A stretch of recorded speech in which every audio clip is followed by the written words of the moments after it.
Apparently that terrible fucking War Thunder stream got me 2 extra subscribers over on YouTube. Hello, everyone on YouTube. You should be, stream should be started again over there as a separate stream, making it a new VOD. I'm just gonna finish a little bit of setup that normally happens during the starting soon screen, because of my decision to clean this up and make it 2 VODs.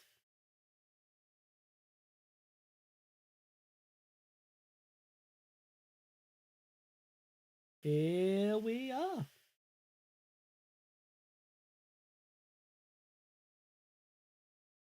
And of course, the moment I click on Twitter, the first thing I see is uncensored pornography. Let's fucking go.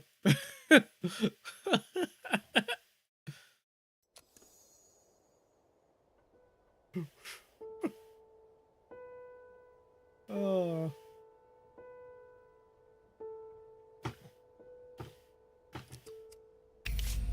All right. Standard mode. With the introduction.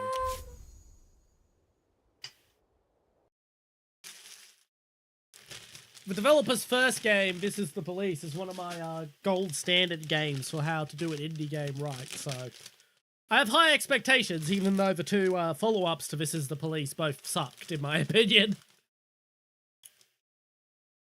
They sucked because they tried to be more like a normal video game instead of doing their own thing, which is what This Is the Police did best. Its own thing.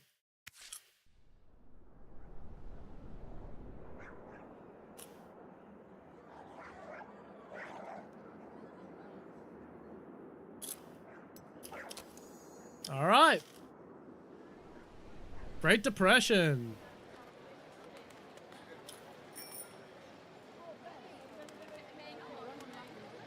The evident talkies heralded the golden age of Hollywood, and life gives way to cinema.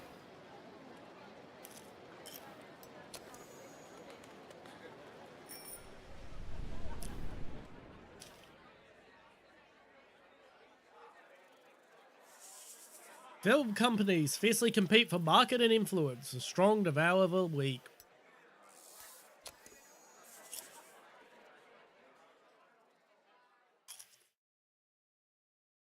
You purchase a bankrupt studio to build a new business on its ruins. Alright, so we're Ted Turner. Oh, he was more of a TV guy.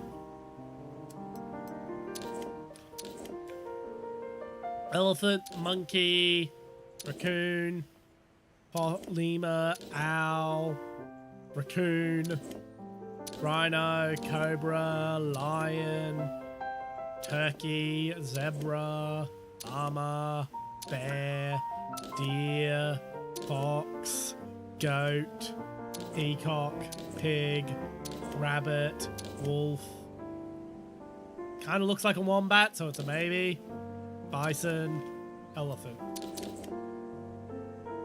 I guess the wombat looking thing.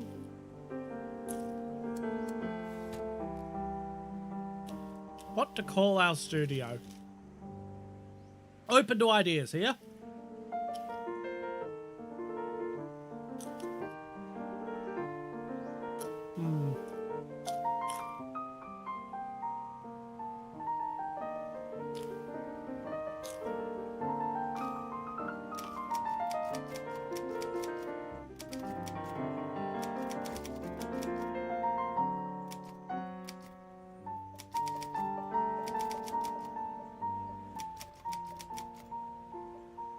Penis, mightier than sword.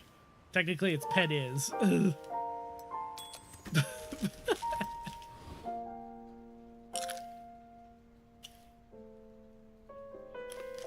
Oh! We got to name people! Who wants to be in the game?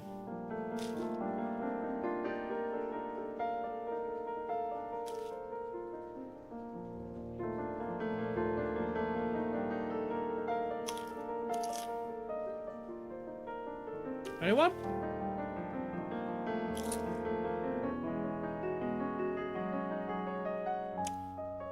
Lawyer, finance, or PR?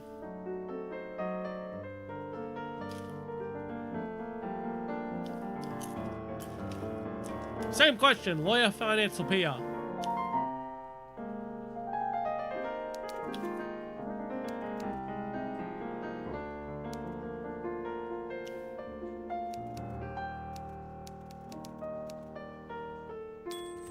Alright.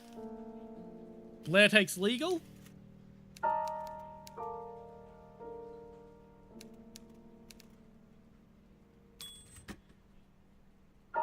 Unfortunately, Blair has already claimed that crop.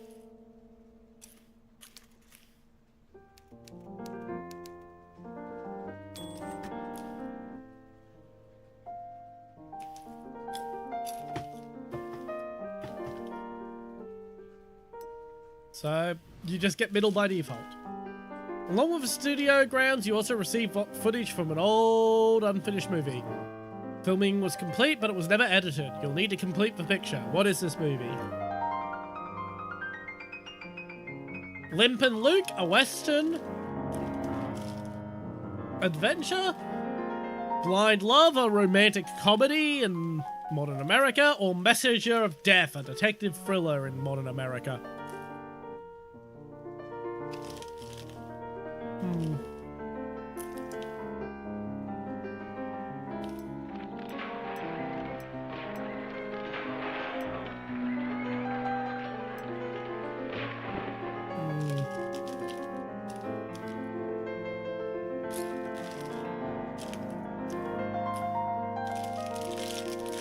Personally, of these three genres, I'm the most fan of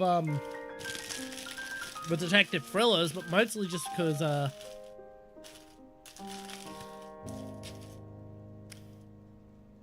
mostly because it's kind of reminds me of The Shadow.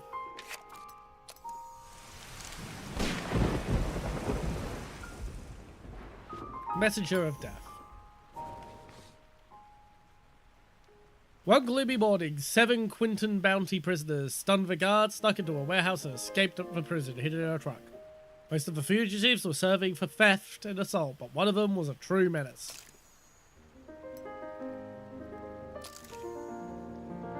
Okay?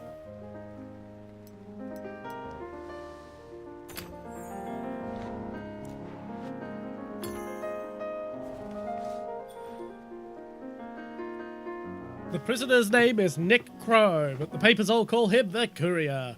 He brought flowers to young women and then killed them. After 5 murders, the police captured the Courier on a lucky break, but they were never able to determine his motives. The maniac's first victim was his own fiancée, but the choice of the rest of the girls seemed random. The very next day, after the escape, the Courier had already returned to his old ways. Dressed like a messenger, he delivered flowers to young Rita Peterson, then stabbed her to death. Bill Zeman, Rita's fiancé, returned from work that evening to find his beloved dead upon the floor, as his own desperate screams echoed through the neighborhood.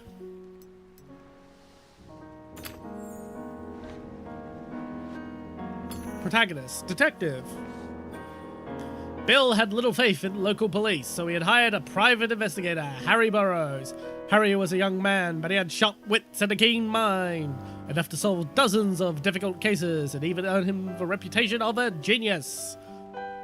Rita and I had just gotten engaged, Bill Zedman offered helplessly as Harry examined the crime scene. The police had already taken away the body, but the bouquet of roses still remained on the living room floor. Compliments of the Courier. It's just a case of, hey, let's name your fucking staff members. It's so that streamers like me can get the audience involved. Supporting characters. Sidekick. Harry looked around the house and talked to the neighbors, but he couldn't catch a lead. He decided to contact Kathy Watts, a journalist who had covered the Courier murders in detail. Kathy came right away, carrying a hefty file. She got right to the point. After the previous murders, I talked to Crow's friends and learned about a cheap old shack he acquired not long ago. It's past the city limits, heading north. I told police about the place when they arrested Crow 2 years ago, but they just brushed me off. They figured the case was already close. 'Cause you snooze, you lose.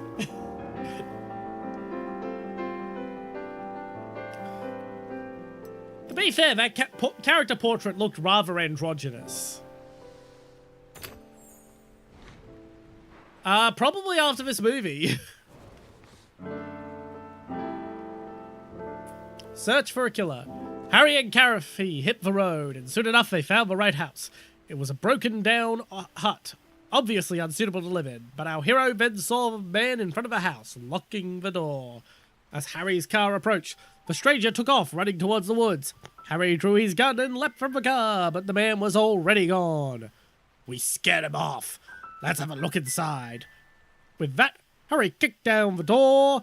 The shack was practically empty. A carved wooden box drew Harry and Caffey's attention. Inside were 6 diamond rings. Trophies.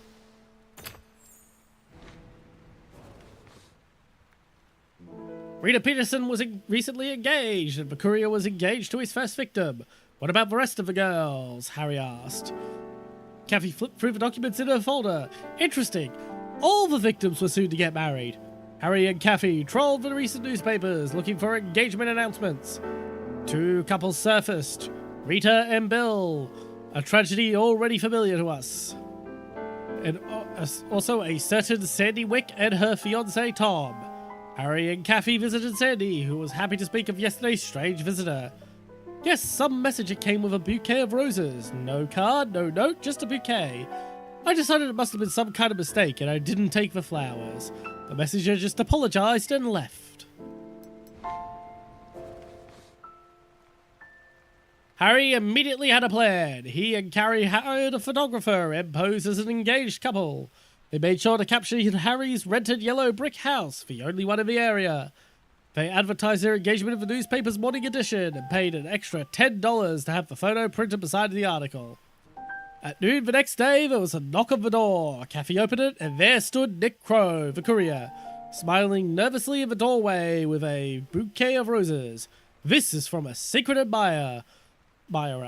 Caffey feigned delight, took the bouquet, and ran to put it in a vase, leaving the door wide open. The courier stepped into the house, pulled out his knife, raised it, and then felt a pistol at his temple. Harry's pistol.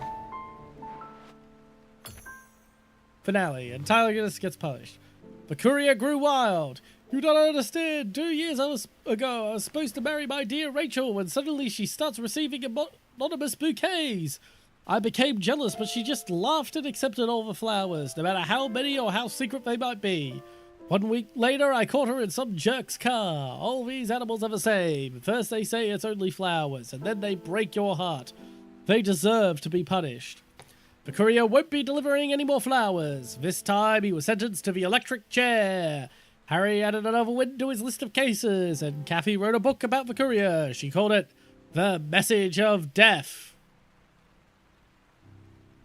Yeah, I'm trying to do the 1920s newsstand accent, but I'm not doing a good job because my back of my throat is full of the fucking skin of popcorn kernels. I will say, eating that popcorn really perked me up. I probably needed to eat more. This shows the movie's commercial appeal. The higher it is, the more easily this film will succeed with the general audience. This shows the movie's artistic appeal. The higher it is, the more recognition we can expect from a sophisticated audience. A film's commercial and artistic appeal may change after each stage of development. The Messenger of Death received these ratings after the work of the script was completed. Screenwriter Maurice Fox loves to write detective stories. Thanks to his experience and talent, the investigation turned out to be suspenseful and intriguing. Story elements came together to form a coherent whole.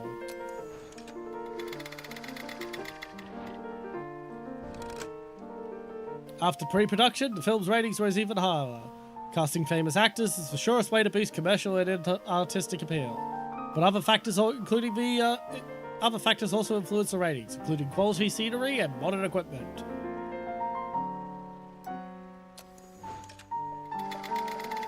Unfortunately, it seems the actor who played the protagonist is dead. That's brilliant. After production phase, the film's commercial appeal declined. The lead actor became seriously ill, he couldn't fight and looked too thin. However, the film's artistic appeal grew. Joe Duvall tried to make up for his lack of physique with the subtlety of his acting. Production problems were reflected in the lengthened schedule. Unfortunately, the actor passed away right after finishing work of the film.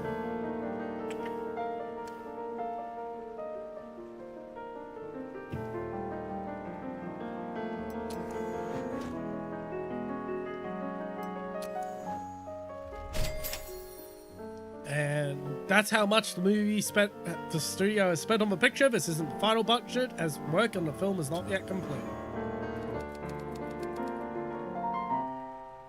This is how the creators of Messenger of Death imagine their personal audience. Potential audience. When you start shooting your own pictures, you'll identify your own audiences. Messenger of Death is a subtle psychological thriller with a dark atmosphere and engaging dialogue. The film's audiences are adult men and women. People who enjoy a serious tone and intricate plot.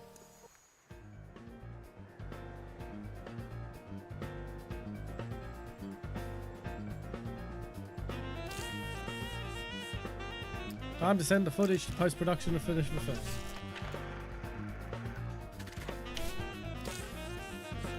We need an editor and a composer.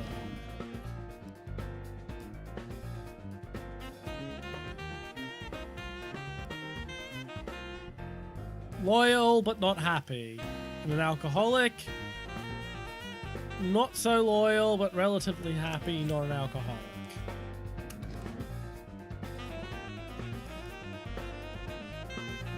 A racist. Hey, she's making music.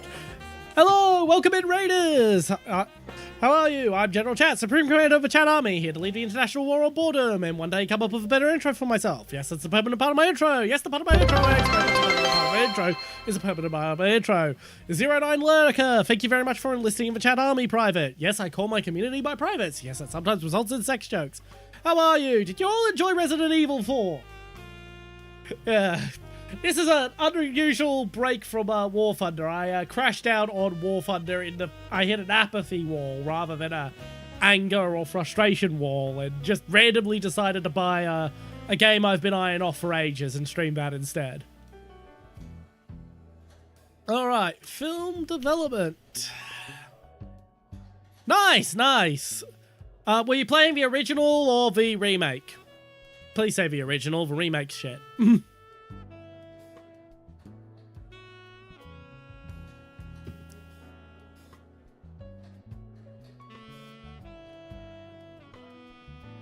Thank you! Thank you for playing the OG and not the remake.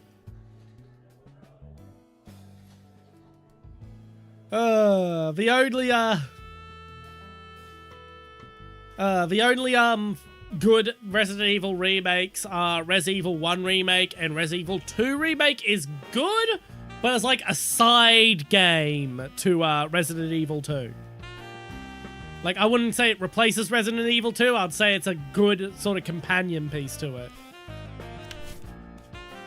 Okay, we're going all in. This is our first production. We're going all fucking in on this thing.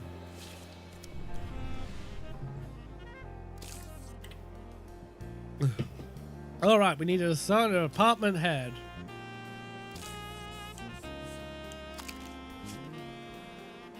Okay, we need an HR executive.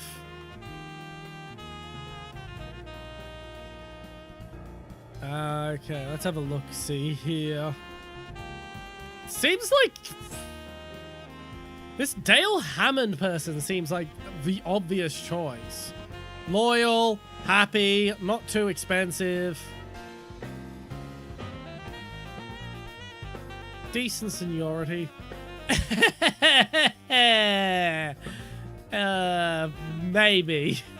Maybe World of Warships.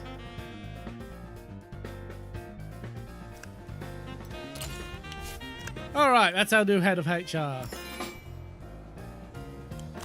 So we need a head of maintenance.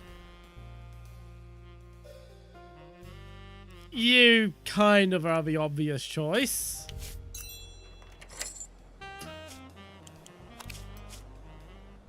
So, distribution.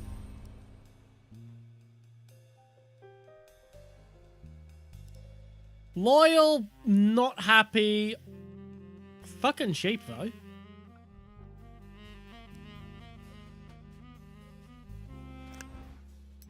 Fuck it. Might not be happy, but you're cheap. It's the Great Depression. We don't need happiness. We need cheap. And I think we'll go with this Keith guy.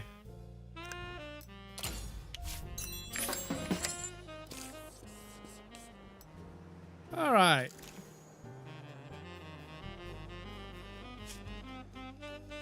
Post-production is moving. Build a script department.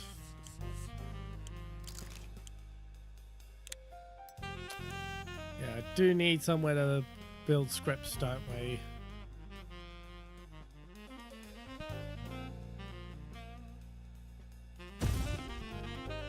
Yeah. We'll take the cheap guys.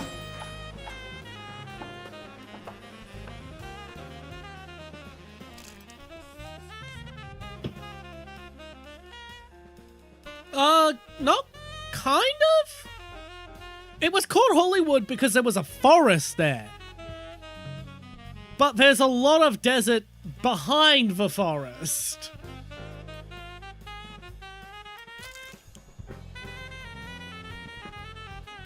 Like, a lot of the studios were built on the desert part because it was cheap land. But Hollywood itself, was mostly the desert part.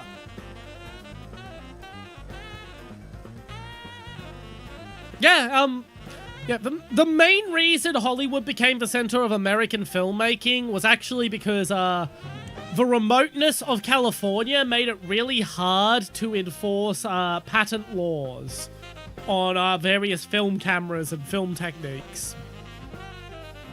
So it was just easy to basically hide out there from patent enforcers. Bobby Barton, the star of Shining Blade and $1 Million Man, appeared on the Western Wave radio show for an interview. Some of the actors' statements are being called scandalous. Listen, I don't make up the ratings. You've seen it for yourselves in every poll. Joe Duvall in first place. I'm in second place. And it's been like that for years. And now that Duvall is dead, I'm the one on top. What should I be upset about?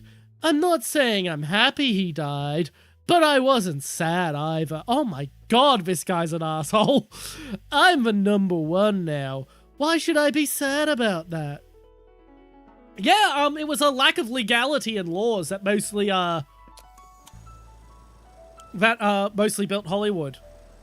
One of my favorite Hollywood stories, I'm going to pause for this one real quick because it is my favorite, is the story of Charles Bronson.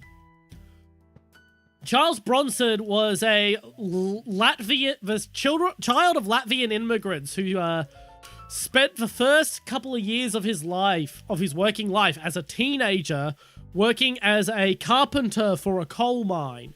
His dad worked in the coal mine and spent all of his money to get the carpenters to let Charles Bronson apprentice under them in order to not have Charles work in the coal mine with him because he didn't want Charles suffering like he did.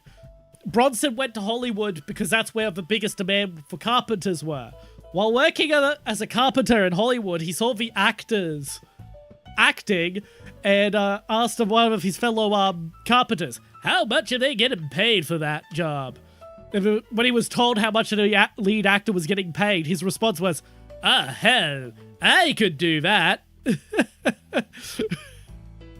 I do kind of have a YouTube short voice. I do have a short voice for shorts.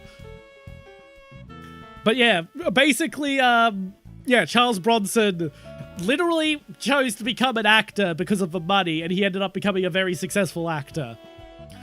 He was in the Death Wish movies, which were fantastic. Well, the first one was fantastic. The second one was a pretty decent follow-up. The third one is an experience. I do recommend you watch the Death Wish 3. Everyone died in Death Wish 3. Yeah, that's basically was his attitude. If you lived, you died in Death Wish 3. That's just the way it is. It's the movie in which Diana Troy dies of a broken arm.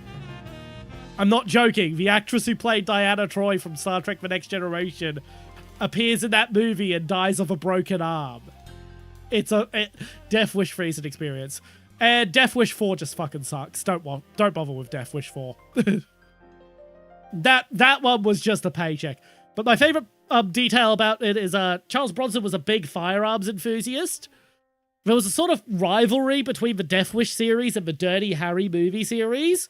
And one of the big things, because they were both proto-action movies, and one of the big things with that rivalry was people's preferring Dirty Harry because Dirty Harry, he carries a .44 Magnum, the most powerful handgun in the world. And Charles Bronson took that personally because he personally owned a more powerful handgun than a .44 Magnum.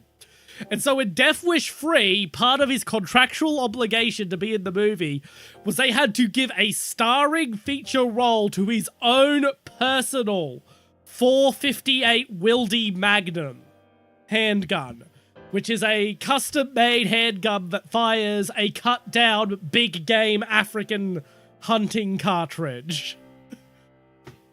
I'm a Charles Bronson fan.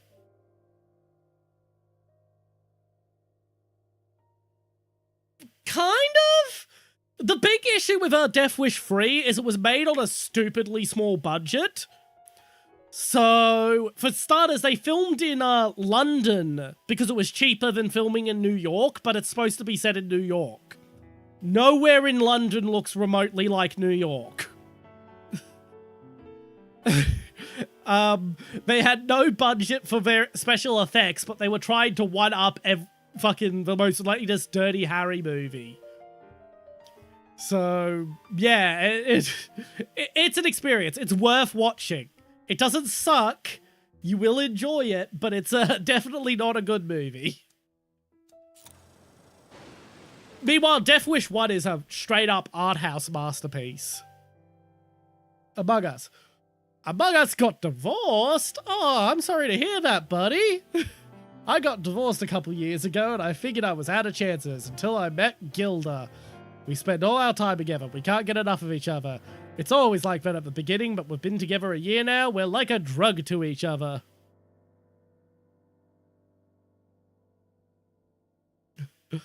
Yeah, that was the big issue with Death Wish 3. Death Wish 4 had triple the budget, but it just sucked.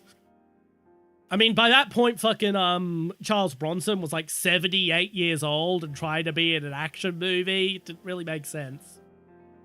Like, the whole idea behind casting him in Death Wish 1 was they wanted someone who could carry action but didn't look like an action star, because the whole idea was it was a mild-mannered architect turned vigilante. Because they're both handguns, not fucking tank cannons. I feel guilty even mentioning it, but when Gilda visits me at work, I absolutely cannot concentrate. She enraptures me. Yesterday, I nearly made a mistake in the paperwork that could have cost the studio a lot of money. Please do me a favor and help me fight this addiction. Let me introduce some kind of access control so Gilda can't just walk into my office. Yes, my heart will be broken like a drug addict, but I hate to hurt your business and ruin my career. Sure. You don't want random people walking into the fucking studio.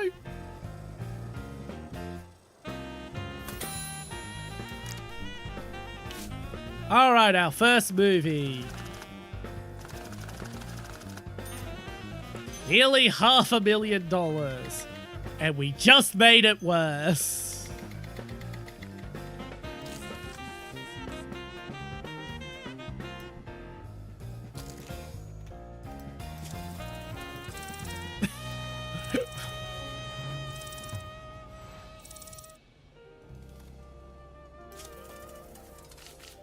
All right, select a poster.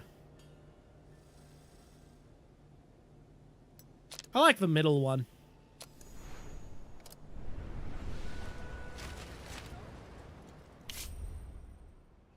No one was going to make a 6-7 joke until you brought it up, my guy. Release calendar displays all the films being shown across America for the foreseeable future.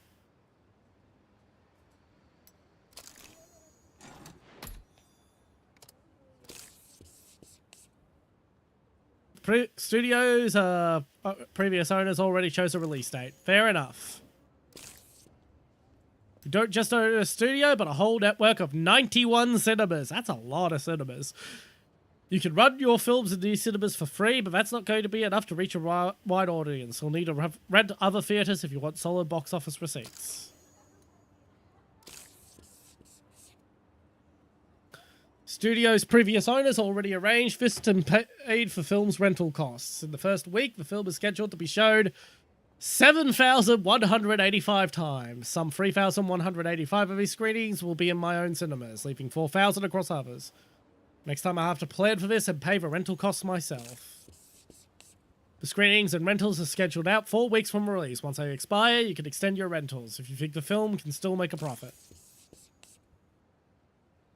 We'll start printing the film tomorrow and will be finished and ready for distribution in 5 weeks. Distribution goes all out at once.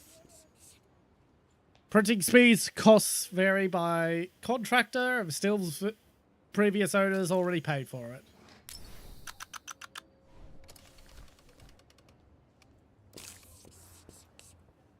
Typically, a film begins promotions a few weeks before the premiere, so the advertising has time to gain momentum. Already arranged. Kels TM, yes, a Hollywood animal. I'm a big fan of This Is the Police. This Is the Police 2 was a bit of a downgrade, and the other game they made was even worse. But from what I've heard, Hollywood animals are returned to form. Basically, the issues with This Is the Police 2 and its sequel, it was that they kept trying to be more like typical video games.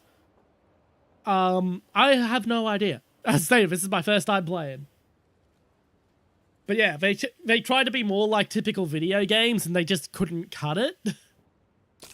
This time they've gone back to what they were doing with This Is the Police, from what I've heard. The studio's previous owners already paid the agency for the promotion of free films. After that, you'll have to arrange the advertising yourself. Okay, this is definitely for adults. Audiences will soon be watching your first film.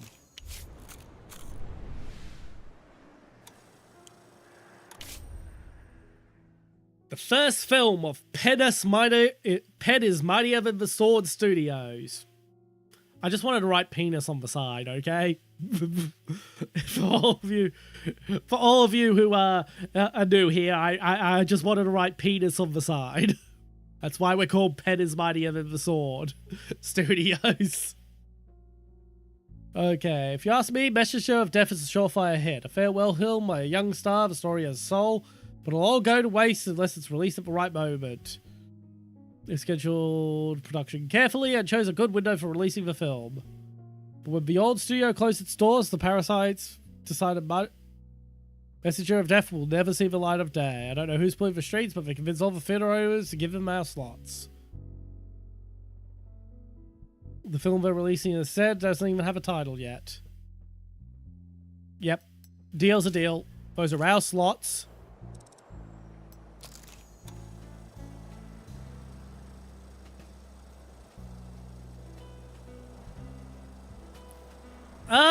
I would prefer not to be spoiled. I mean, you can feel free to give me, like, general advice, but I definitely don't want to be completely spoiled. Construction of the script department is going according to plan so far, but there is a small snag. According to the architect's vision, a large red leaf maple should be the central decorative element.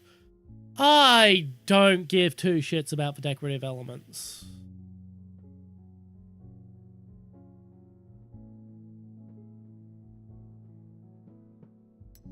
We'll wait.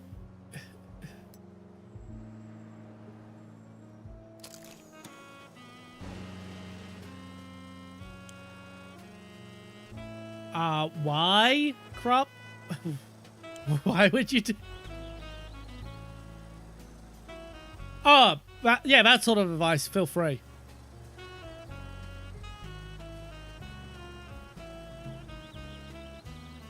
Narrative stuff is where I care.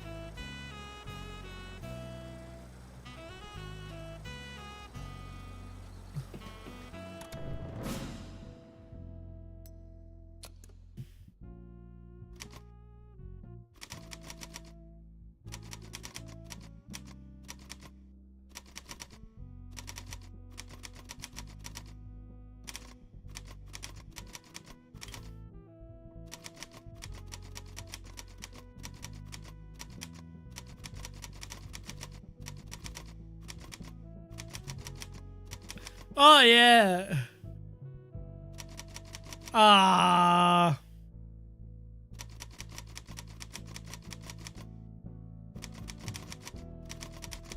There we go. Yeah, this is definitely going to... That subtitle will definitely endear audiences to this movie. Distribution office and casting office. Oh yeah, those were absolutely... Distribution office, like, my guy, I'm not sure if you've ever played Computer Tycoon, but those are literally your lifeline in that game. And casting office, like, of course I need casting. Now, can I build the casting office yet? Not yet.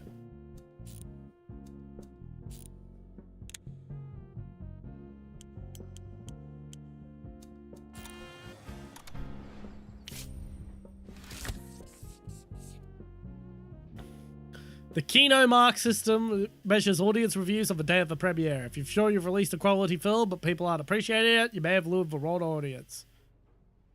Yeah, that's another thing. So I should mention this, Chaos. I actually have friends in Hollywood who do work for Warner Brothers, specifically. Like, specifically Warner Brothers. They work in a script pool. So they literally... So I'm very aware of how many script writers a studio has just to get one good script every 6 months. You want a lot of fucking script writers. I'm also aware of how many good scripts studios pass up on because the producers are fucking morons. You know, we could have had Earth 2 in as being the central point of the Justice League movie instead of fucking Steppenwolf and Darkseid. Like, literally, one of the scripts that was came out of the script pool for Zack Snyder's Justice League, literally the whole plot was it was Justice League versus Justice Society, with the Justice Society fleeing their universe, Earth 2, to flee Darkseid. Basically, instead of jumping straight to the big bad evil guy, let's hype him up with by having the having Earth 2. They weren't actually. Earth 2 Superman didn't appear in the movie. Earth 2 Superman was dead. They were gonna have Power Girl be the Superman equivalent. The Justice Society was gonna be a Green Lantern. I think it was gonna be Jon Stewart Green Lantern. It was gonna be Lex Luthor was actually going to be on their Justice League, but it was going to be Lex Luthor Sr., the dad of Jesse Eisenberg's Lex Luthor. The one he was scared of. And none of this was cast or anything, but the scriptwriter wanted Nick Cage for that role, and I think Nick Cage would have been a brilliant Lex Luthor. No, I am not. It was going to have Thomas Wayne Batman. It was going to have Wonder Woman. It was going to have Power Girl, and they were also going to have Martian Manhunter. I forget who the other guy was, but I know it wasn't Shazam, because they apparently early on in the script writing process they originally intended Shazam to be a part of it, but then the Shazam movie got greenlit, and if you haven't watched the Shazam movie, go watch the Shazam movie. The sequel isn't that good, but Shazam 1 is great. But yeah, they early on in the script writing process, the Shazam movie got greenlit, so the character was rendered off limits. But sadly, that script never came to fruition. Roy Cox, Fun Times. A movie that will constantly keep you in suspense. The main villain is so creepy you can faint. Cornelia Schroeder, exquisite cinematic. Oh, Earth 23. Yeah, that will be President Superman. But it wasn't going to be copying the specific comic book versions of Earth 2. It was going to be its own DC Cinematic Universe version of Earth 2 anyway.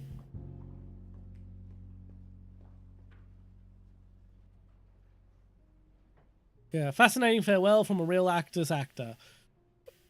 Jeanette Foley, Southern Night. You might find it difficult to sit through this brutal and chilling film, but its triumphant role rewards the efforts. His death is a tragedy to every woman. Earl McKinney, Thrilling Crimes. An excellent detective story whose title mirrors the tragic fate of the film star.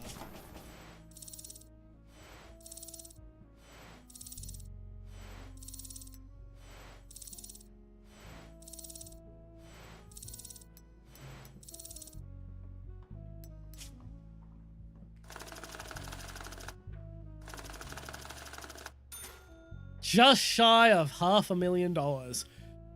This better make some fucking bank.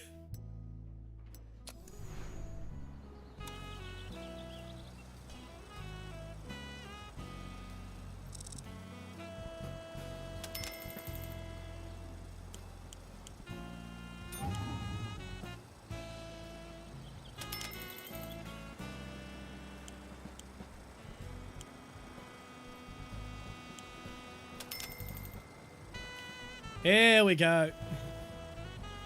1.8 million. That's okay.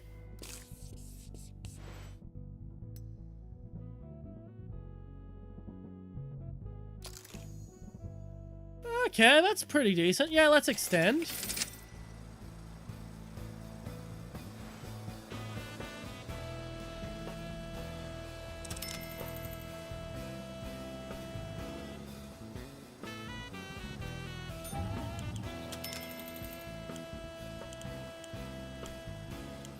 I mean, competing with yourself can work if you're competing with yourself enough to, if you're like, I'm not sure about this game, but like, if I've got like a children's movie and an adult thriller running at the same time, that shouldn't hurt, should it?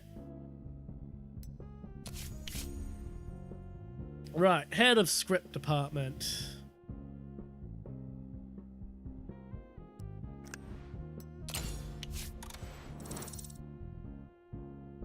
Choose your favorite genre.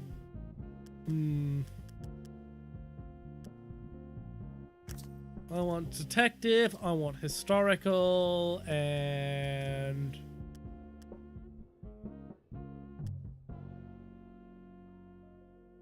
Ah, fair enough. Fair enough. That makes sense. Adventure, thriller, or action.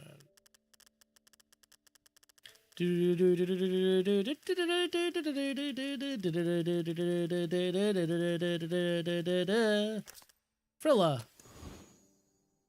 These are the screenwriters remaining of the former studio staff. What are their names? Who wants to be in the game? Hey, as long as it works, crap. Long as it works. Alright. Actually, I should... While I'm thinking about it, I'm going to adjust my position on screen. Because I'm in the War Thunder position. Hey, let's get the little quokka friend.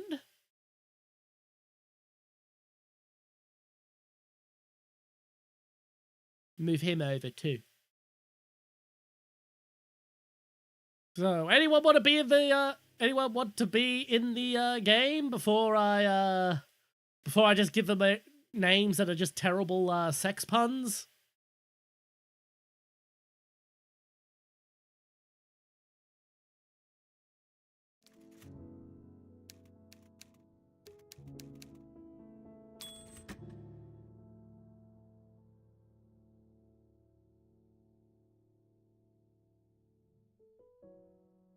Who is Jane Fisher? Because if it was one of the earlier people, we've already done the first ones. Unless that was James Fisher that I just named Lo Wang.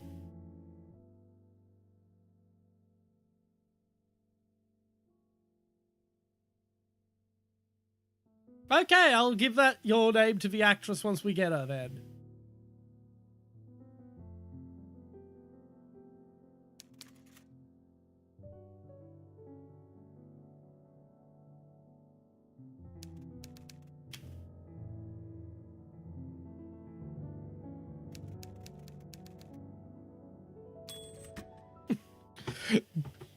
Dick Hardman.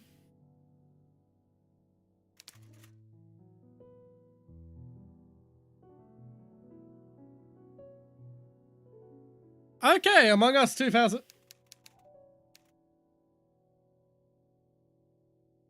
2002. Congratulations, you get to be in twice because you asked.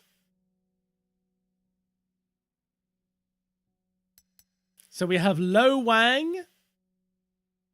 Actually, no, let's go with Hung Lo.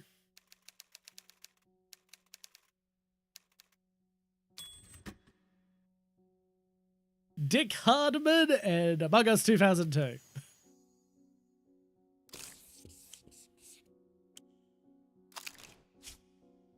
All right, to begin work on a new script. Ideas.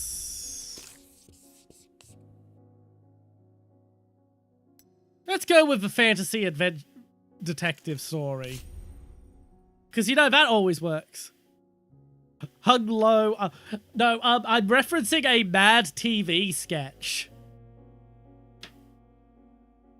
So, Mad TV was a competitor to Saturday Night Live that, back in the, late 2000s, early 2010s.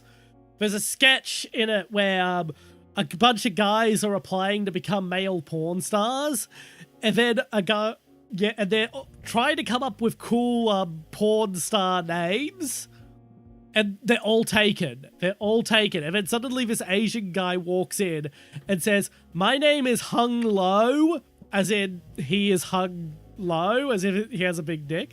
And the secretary, you know, that is a great name. Let me just see if that's available in the database. Oh, it is. Oh, so that means I can get my driver's license. the joke is his name was actually Hung Lo, and he was just in the wrong building.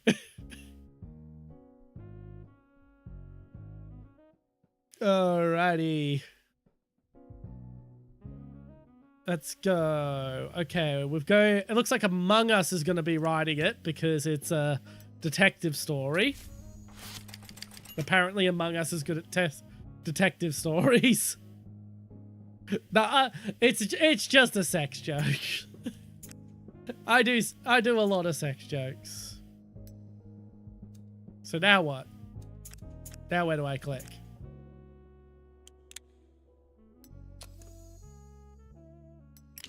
There. That does not look like an X button. That does not look like a closeout button. I'm loving the Art Deco UI, but you probably should have had that look more like an X.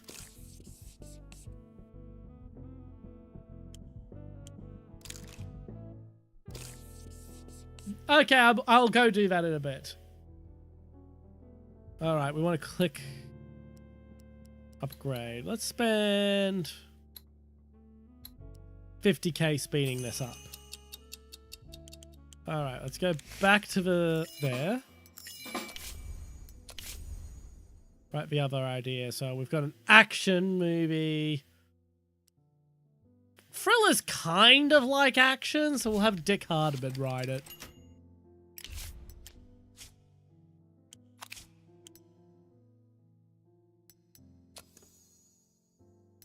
Who's hireable? Who's on the market?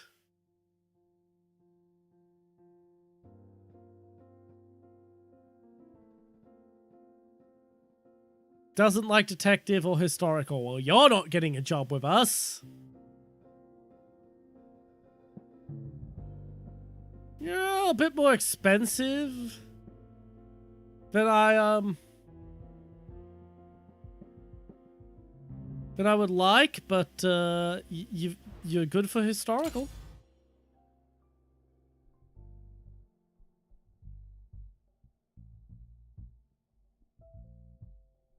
And what else have we got?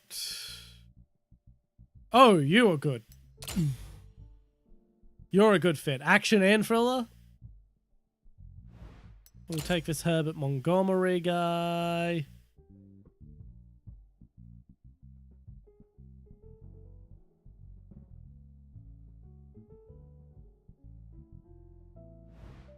Wallace Baker could be decent. They say where 7 people agree, 8 will fight. I don't know how this is in other professions, but it's absolutely true for screenwriters. They're a capricious and jealous bunch. And the next second turn is an unbearable children. Okay.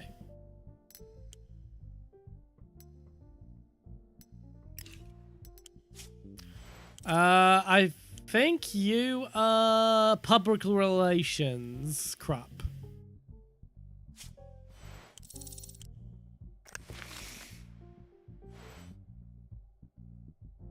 Okay, that's legal.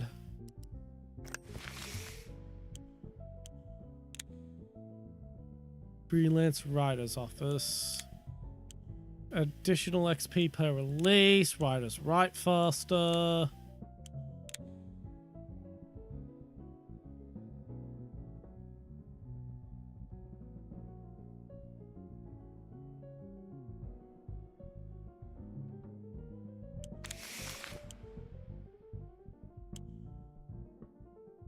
Well, rip chickens, I guess.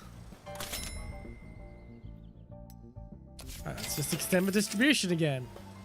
Let it ride, let it ride.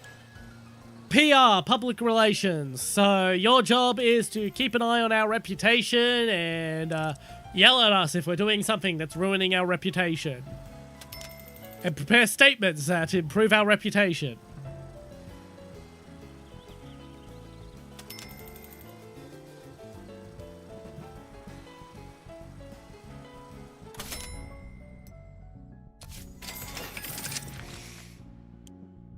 Yes, marketing's good. Marketing's very good. 100k on speeding up marketing.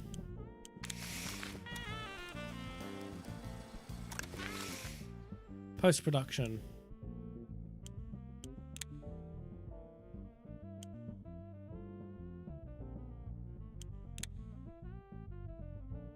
$400 days. 600, 300.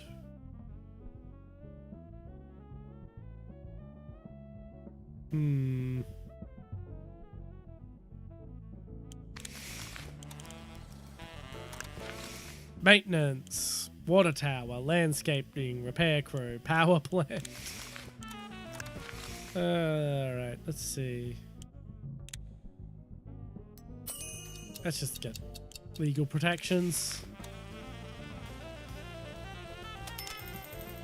I get the feeling we're gonna need legal protections.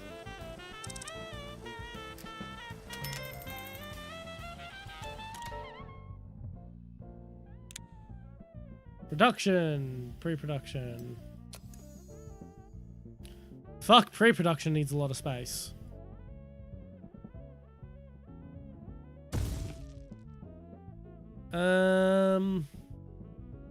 Pre-production's important, so I'm gonna get the Willis brothers to build.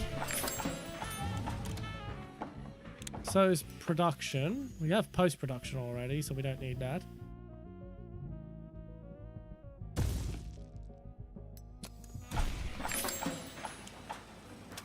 Alright, what can we upgrade here? I guess I'll go for... We'll go for sound, I guess. HR. Services.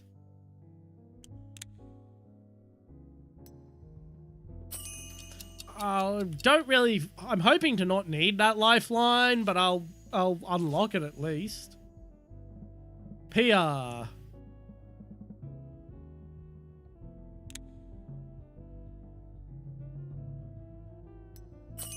That seems like it could be useful. And I guess we'll go for repair crew.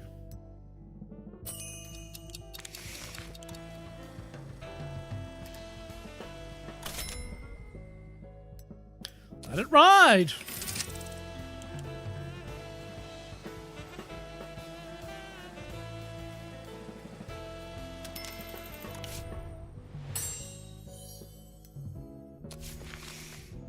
Right. Sequels. Or new story elements. That's only 50 days, so we'll get that done because it's quick. Sequels take forever.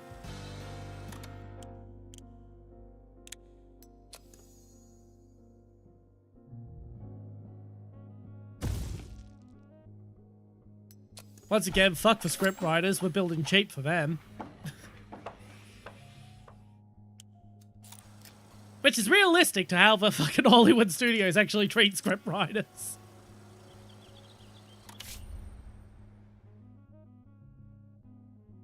Roy Spencer, producer. I borrowed a little money from some people. They seemed like good guys. They had all this eyes. Yeah. Congratulations on getting in debt to the mob. Now some annoying jerk is following me everywhere demanding I pay off the debt. I'll return the amount today, whole amount today, but I need a little time to recoup. You know what they say. You might be strong, but the cards are always stronger. That's all nonsense, by the way. I'll show the cards who's the boss. Can you let me go for a couple of months while I go sort this out? Yeah, go. Fuck off. I'm not producing a movie at the moment.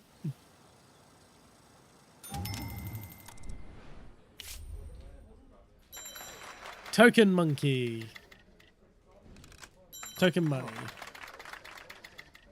Wow, that is garbage.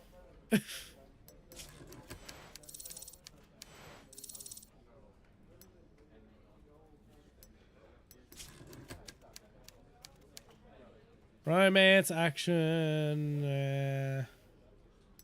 Yeah, but shelf that fucking thing.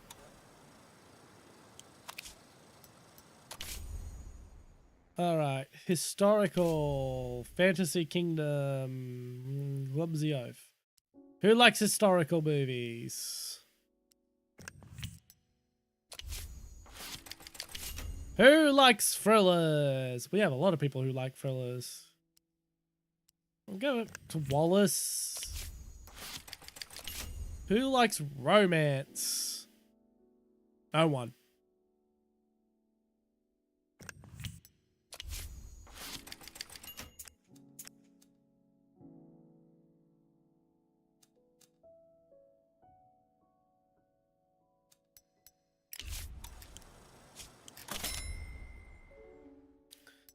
It's slowing down, but we can keep it going for a while longer.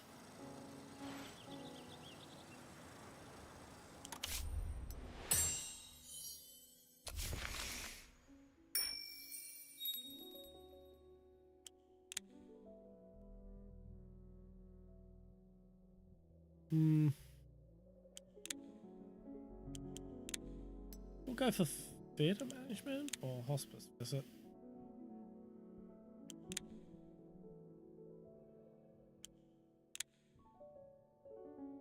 That's a lot of time.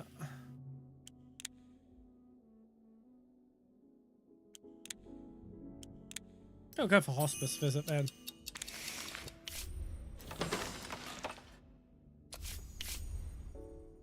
Head of pre-production. You're cheap, you're experienced, and you don't cost too much. You're hired. Alright. Who did you want to be named after? You wanted to be Jane Fisher?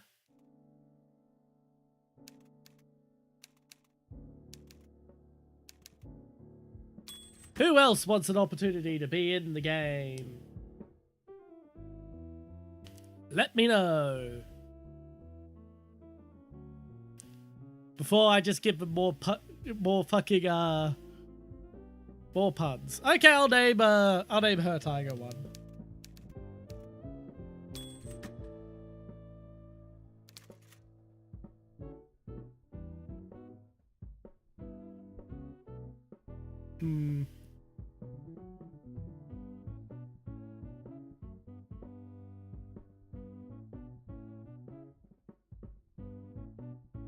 What do... Tugboatman, okay.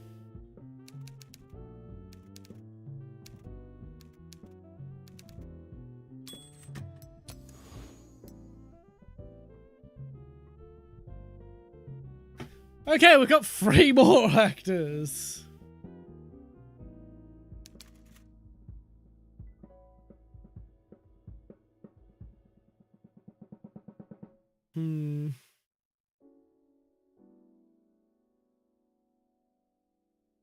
What else can I name them? What else could I name them?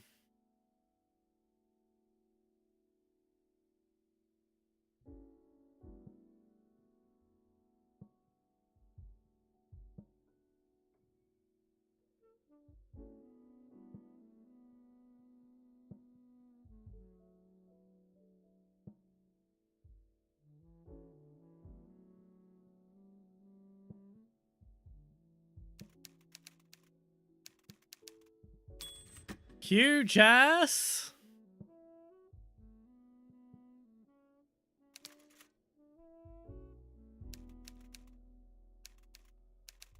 See more butts.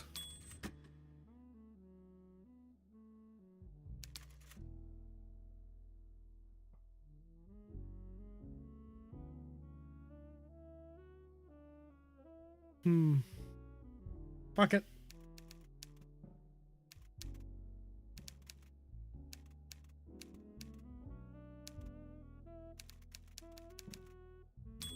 Amanda Hug and Kiss. Fuck it, they're all fucking Bart Simpson prank phone call names. Directors, alright. This guy looks like Leon Trotsky's fucking mentally handicapped brother. How to craft Molotov. You need a rag and a bottle of alcohol that is either alcohol or full of... It's either full of alcohol or full of petrol.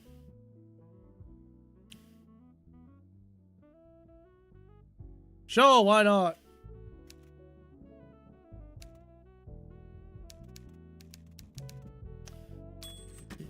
Young Tiger and...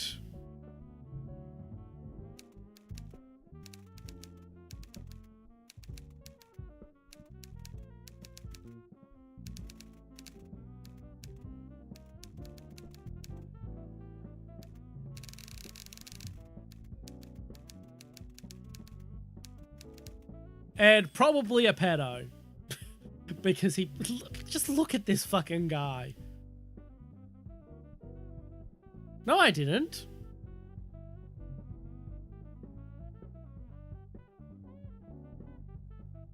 Federico Orange. No, I think probably a pedo is for what I'm going with.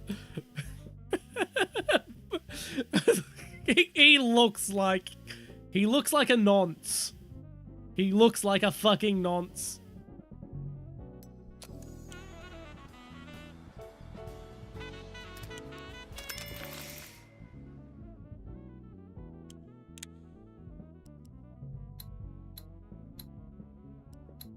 I don't want to spend that influence right now. I can only spend influence. I can't fucking spend cash here. Oh well.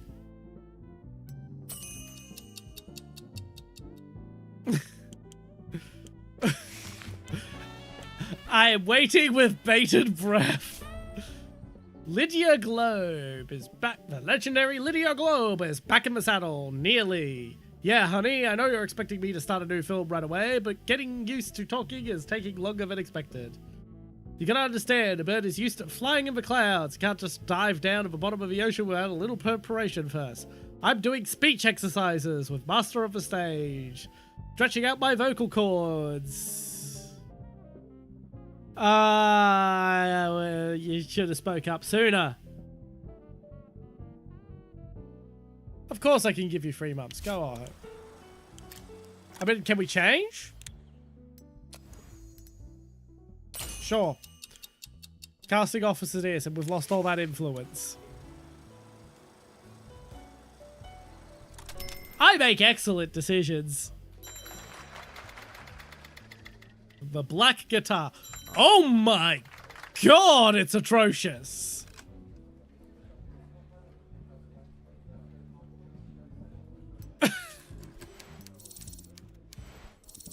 How? How is it so bad?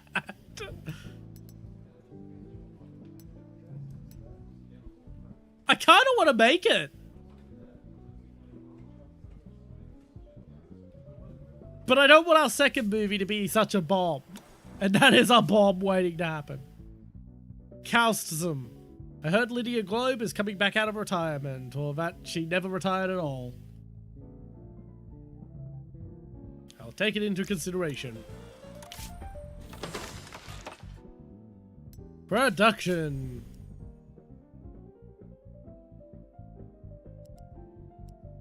He's slightly cheaper and isn't likely to piss off without warning.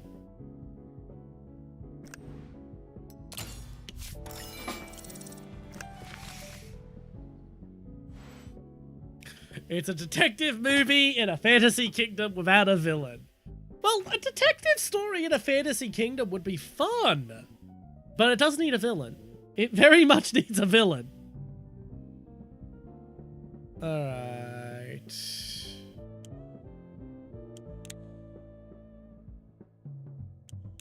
Line production or production support? I think line production is a little more important at the start. Alright, now marketing and outreach. Fucking have the cheapos build it.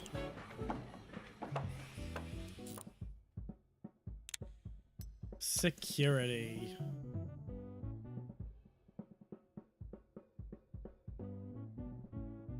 Yeah. Let's get cheap out.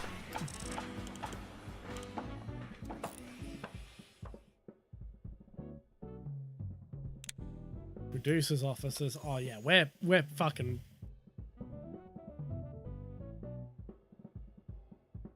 We are building. We are fucking absolute. Shove it in this corner.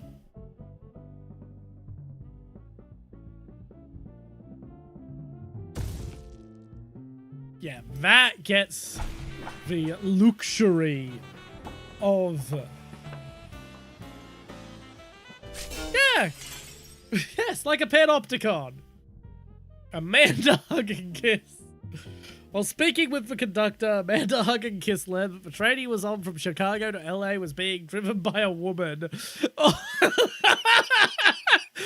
The actor declared no place for it. Pulled him. It had to be the guy. It had to be the guy. I didn't even notice. He had that personality trait when I called him Amanda.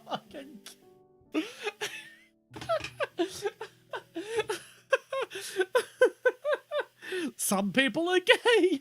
Some people are gay because they love men. Some men are gay because they hate women. Amanda hugging kiss is apparently the latter.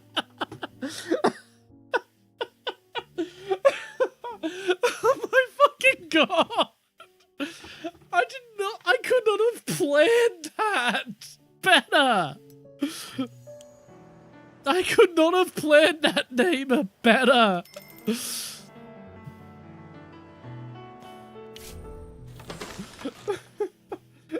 What's this Discord notification? That's just... Alright. Open the story workshop. Create a new story.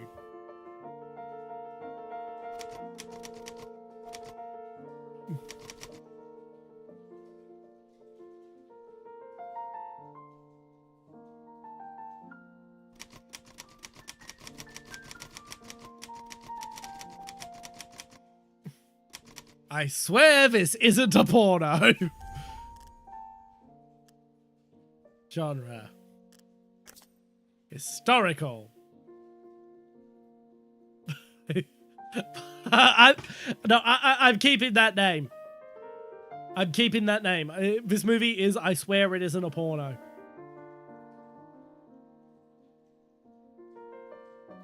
Historical adventure. Oh, I can do a sliding scale. In which case, I think I'll lean a bit more heavier on the adventure side.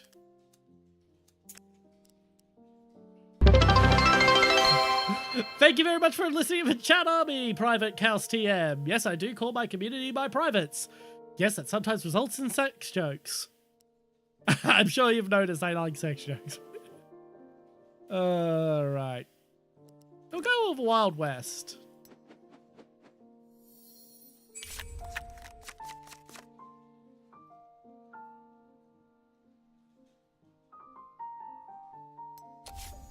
Yeah, that works.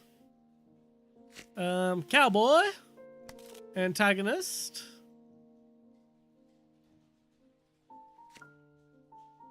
Bandit. Supporting character. Damsel in distress. And... sidekick.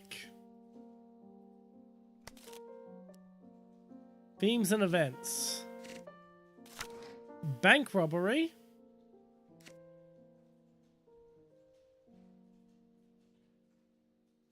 Yeah, that's a pretty classic Western.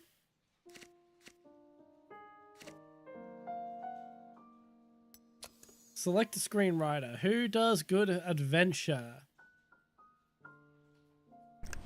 Herbert Montgomery. You do good adventure.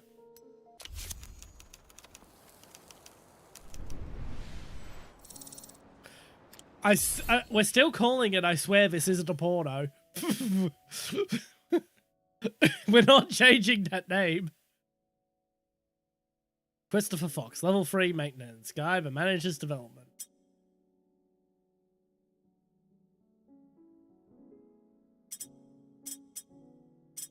I'm just going to click that.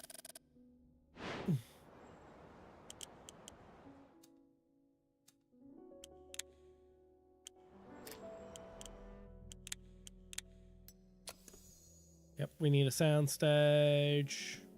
Oh, this could be placed anywhere. Okay, I'm going to squeeze it in this little spot there. And we're going to cheap out, because we're cheap bastards.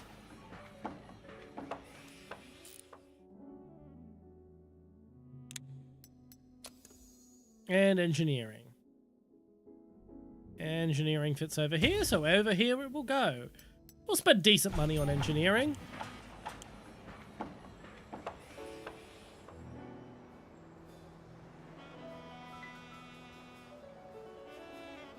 And fast forward. Still making money.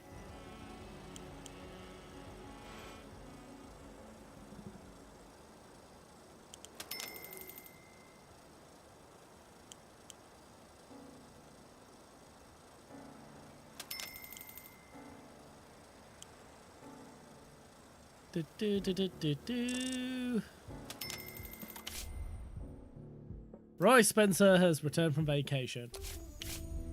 I've completely forgotten who he was. Script department. Alright. 50 days. 350 days. 300, 500. Rolling edits. Faster writing. Freelance office. Additional XP per release. I'm gonna go for the, how much is XP per release? 300 days. Okay, we're going for that just because it's 50 days, so it's a quick and easy upgrade.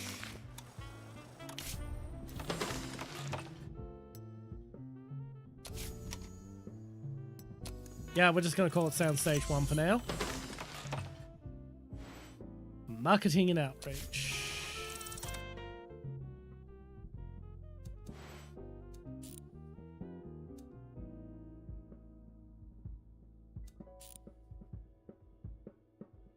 Alright, we don't have anything more to build. Still making money.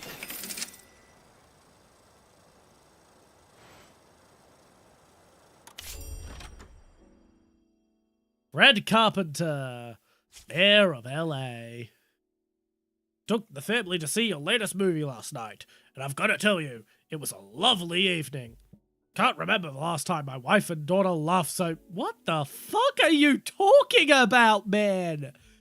It's a murder mystery thriller we released.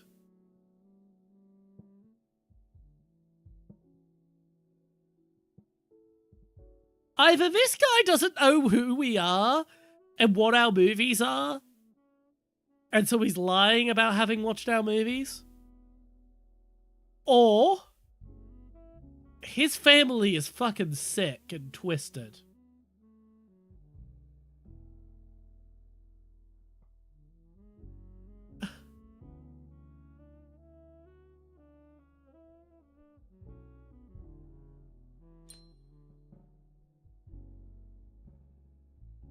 All right.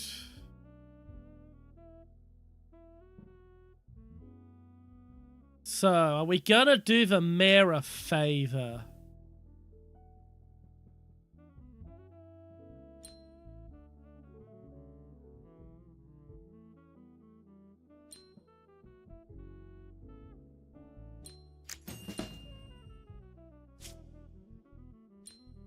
Okay, we're gonna give him a nice favor, and we're gonna cast her as the damsel in distress.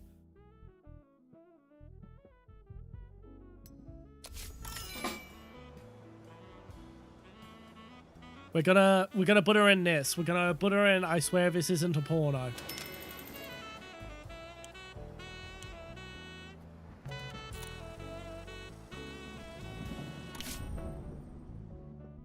Arthur Gerstein.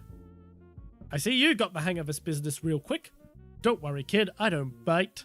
Unless, of course, you count the time we were filming The Hungry Vulture. But first of all, it was Bo Quincy directing, an exquisite drag-ass. I don't have to tell you how it is. Second, it was just one finger, not three. I paid the papers to embellish the story just for a hoot. And third, they sewed Quincy's finger back on, and he was fine. I like this person already.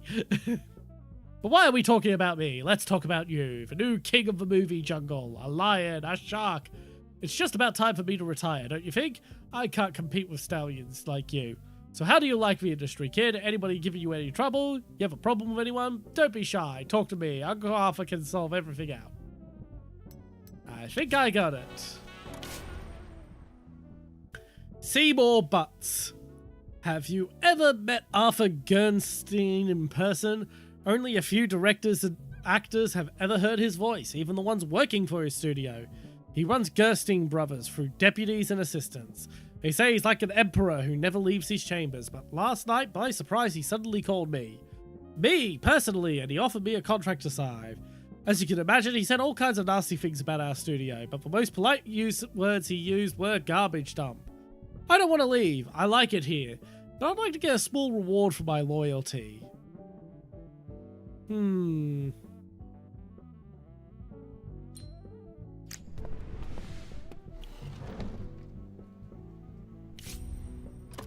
Seymour Butts. Okay, he is...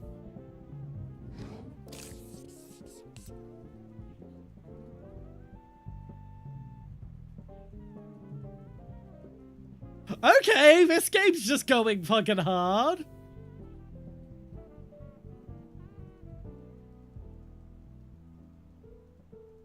I shouldn't be looking so happy. What the hell? Okay, that's better. I'm not really sad, more shocked, but I don't have a shocked toggle. No, wait.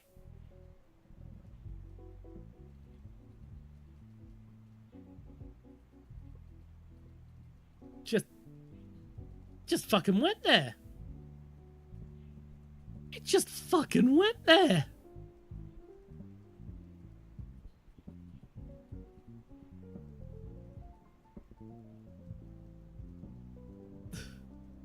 All right.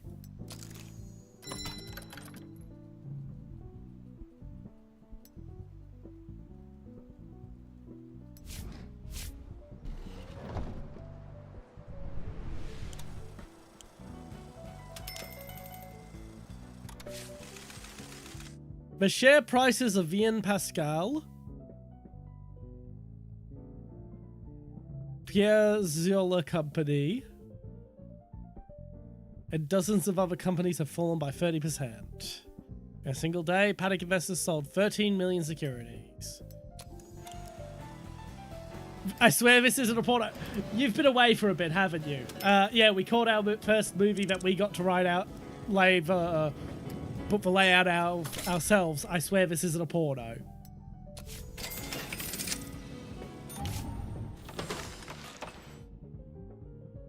Security.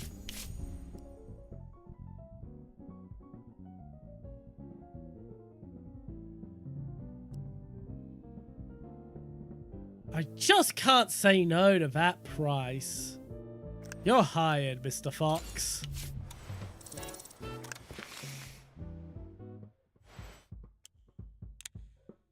Offensive operations. I like the sound of that.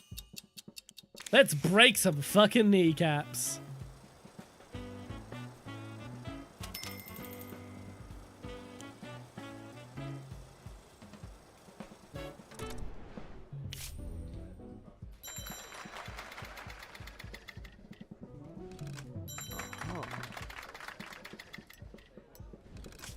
Another garbage script to throw in the bin. Yeah, bye.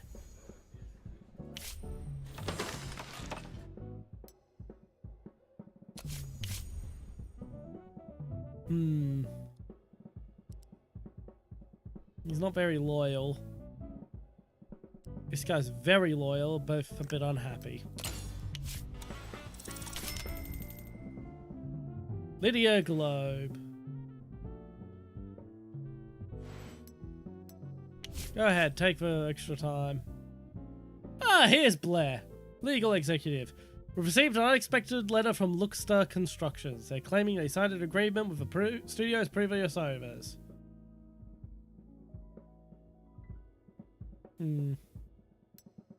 Yeah, they can shove it, even though I have been fucking,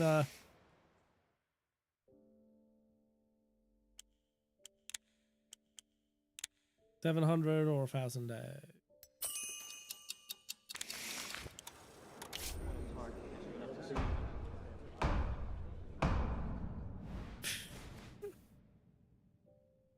Alright. Ah, shit.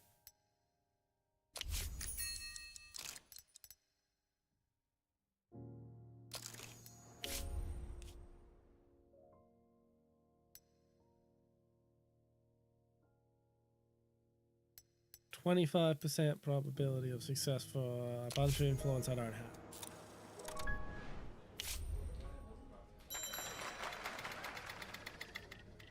Oh my god, it's garbage.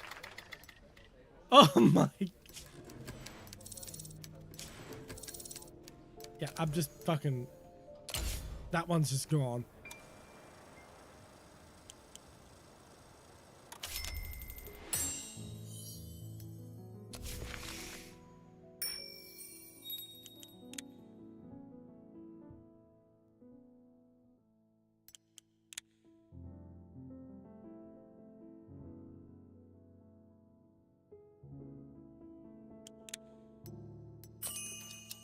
Yeah, we'll go for aesthetic stuff.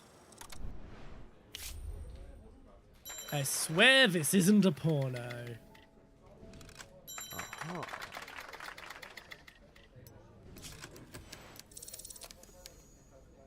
Oh, I've got to make something.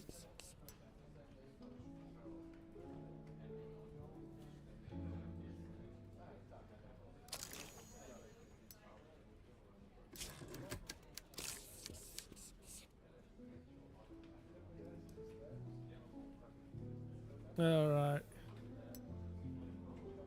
Yeah, this worked, had a lot of good combos. We've got to we've got to put a movie into production. We need a film.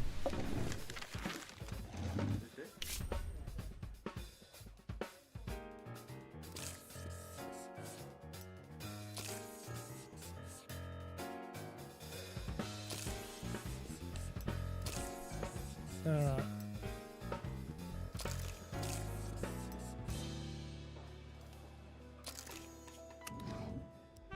It's downstage 1, cinematographer. We've got 2 cinematographer.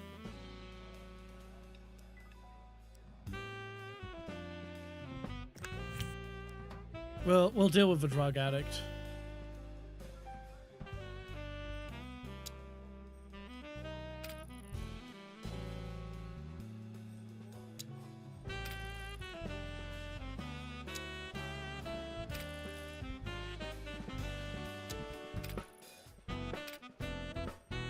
All right, that's our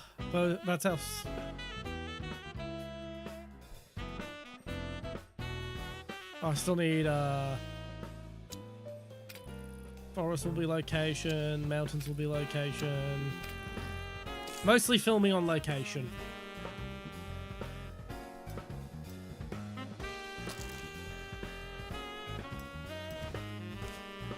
Filming technology, we only have a duplier and a sonotone. Let's spend extras on crew and extras.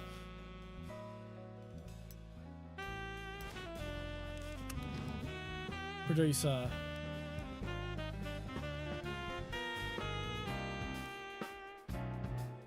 We'll go with Roy Spencer because he's in a very good mood. We'll have it directed by Yag Tiger because we want as much skill as possible. Our cowboy should be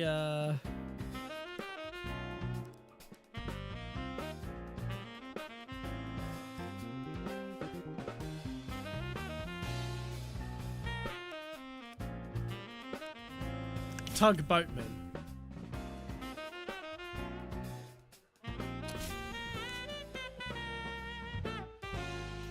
Yeah, we'll still go with Tugboatman. And we promise the mayor.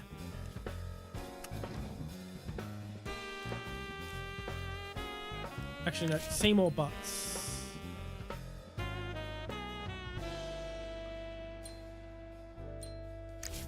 Okay, he doesn't want to do work on it.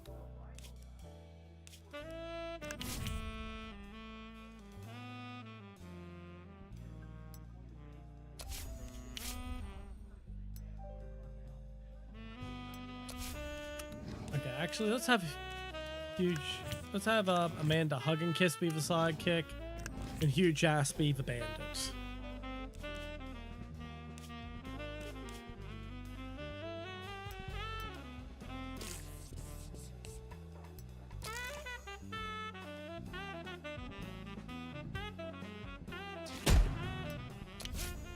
Right, that's our movie. That's our fucking movie. Hey, casting office, fantastic. Yeah, that's how. Let's see what can we do. Technical support office. Oh yeah, technical support. No, set some props. Scouting office. Oof.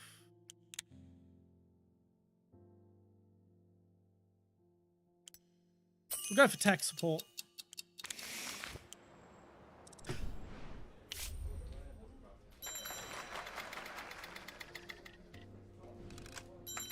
Hourglass is not that good.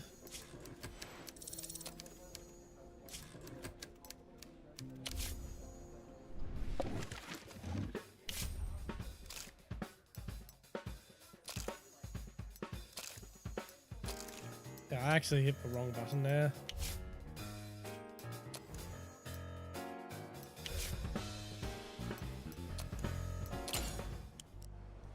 Alright, we want the casting office.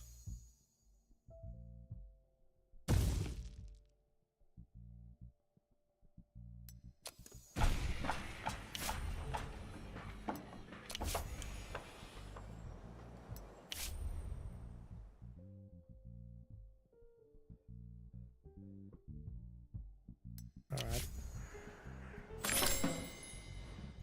Courts. Ah, we lost. We have to pay $500,000. Oh well.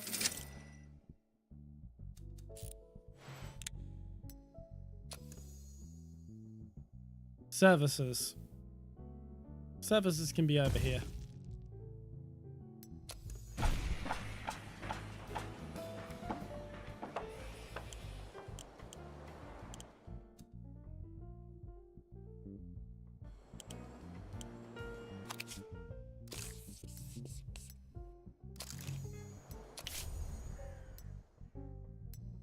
Dick Hardman, go find new ideas. Everyone else just start we got drama. Who's good at drama? No one's good at drama. Okay, so we'll leave that one for last. Thriller. Who's good at thriller? Douglas, it's your up. Who's good at historical? Hung Low, you're next. Romance. Thomas, you go for that. Drama. Guess we'll have Among Us. Apparently you're racist, Among Us.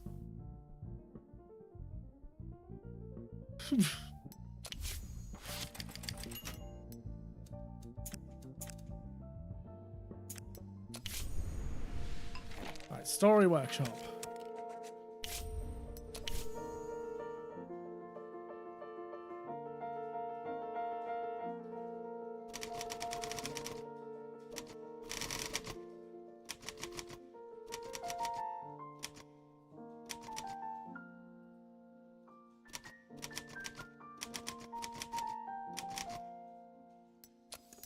The big fucking giant.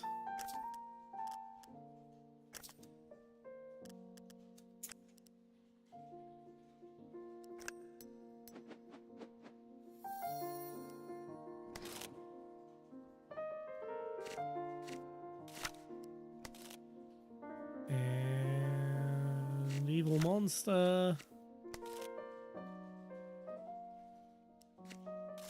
Love interest.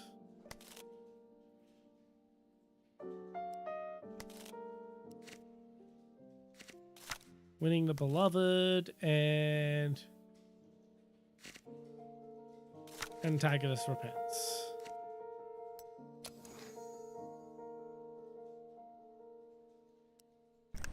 Wallace, you're up.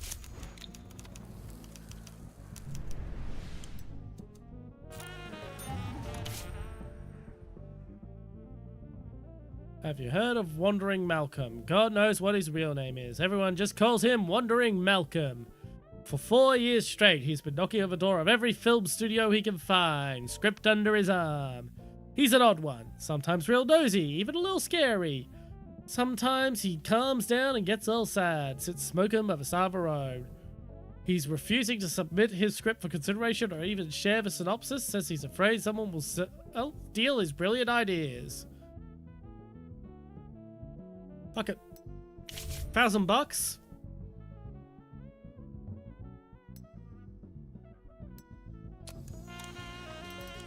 We're in the middle of a production at the moment. We don't have people for a second, but like...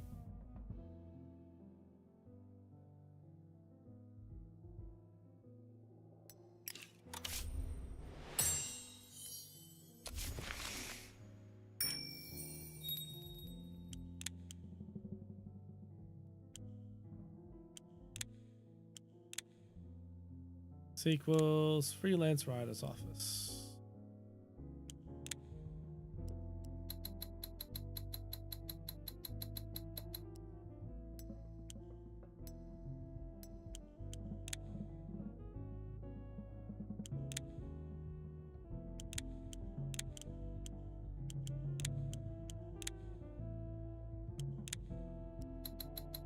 Okay, we'll just go for more story elements.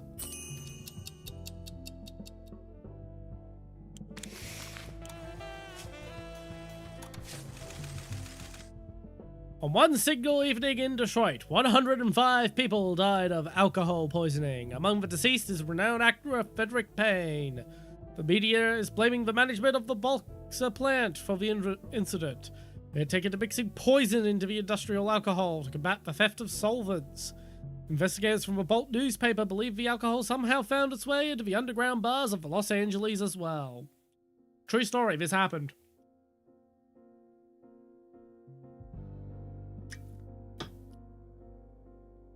Director Lawrence Ball commented on the incident to Fun Times magazine.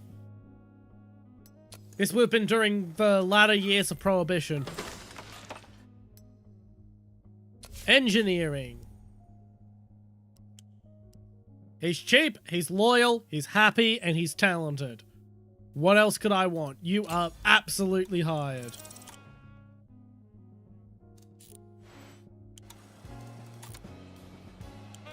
Where's my engineering department?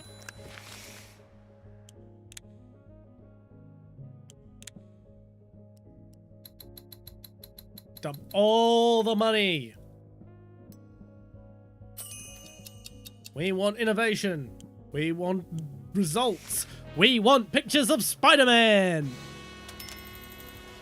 I mean, not literal photos, like movies, Spider-Man movies. They make a lot of money.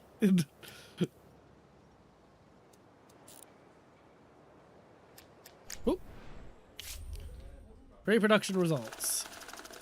He spent $6,000 on the film. 4.2. 3.1.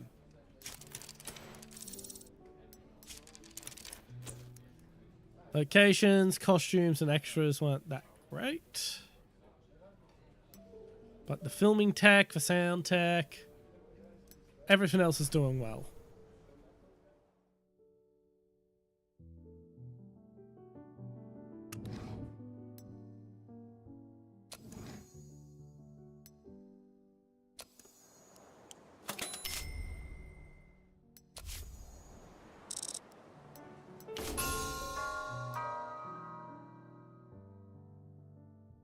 Fantastic. We have no taxes. I love it. Never mind that we haven't made any money.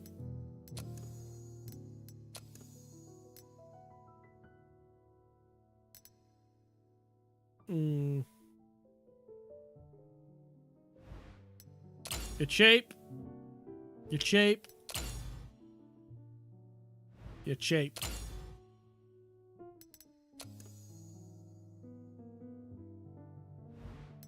You're cheap.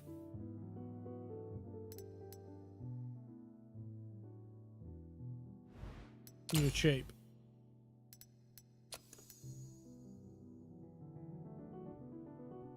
You're very cheap. You're cheap. You're cheap.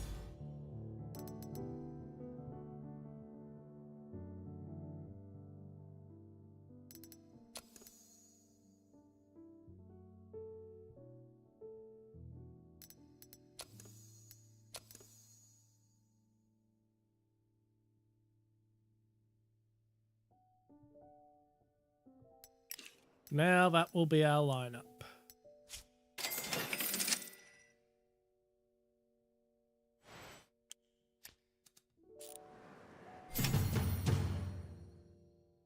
Most successful films. Where are we? We're not even... We didn't even rank. I don't know.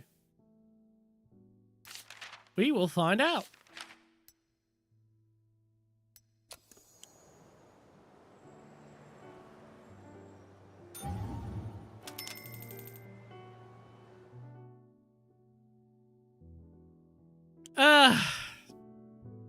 It was originally a War Thunder stream, Donut. But I hit an apathy threshold where it was like I just had to throw it in and do something else. Welcome in, by the way. Okay, cheap.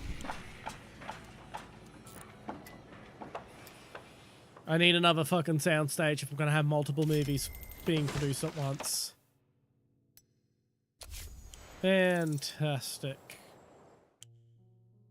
Where's that casting office? Where'd I put that fucking building?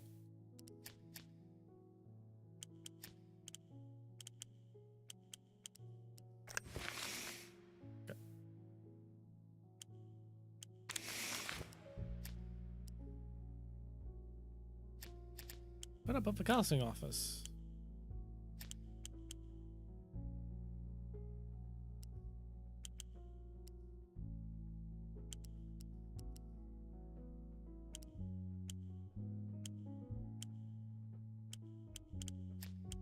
Oh, there's the casting office. I don't want to film everything on location, no. Chaos. Alright, actors. We want... people who demand next to nothing. We want a couple of guys.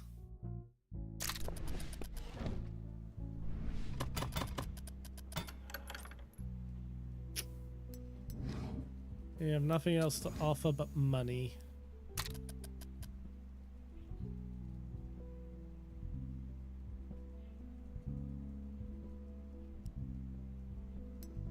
Hmm.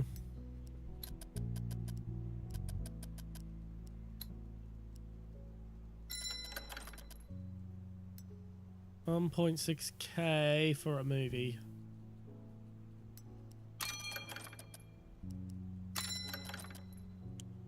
Okay, we'll worry about that when we have our next movie about to enter pre-production, which is the big fucking giant.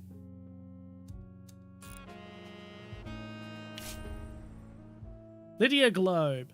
I'm ready to shine. I feel empowered, inspired, creative. I'm not the same old Lydia Globe you used to know. I never knew you, lady.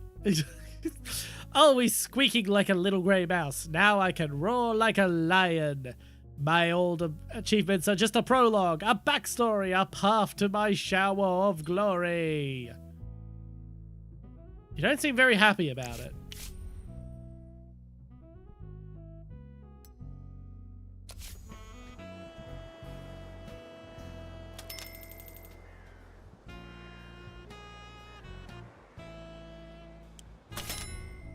Alright. Yep, keep it in theaters. It's still green. It's still in the green.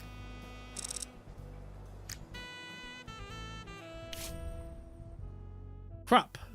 The influential French magazine Le Regard d'Or is holding a semi-secret party of LA at the end of the month. People are saying they're preparing to bring a big story about American cinema. Apparently the editor-in-chief is fascinated by Hollywood. Hey, you should see some of the fucking makeup they used to use for black and white cinema. Like, black and white cinema makeup was fucking weird. Like, painting your face green and yellow to look good in black and white.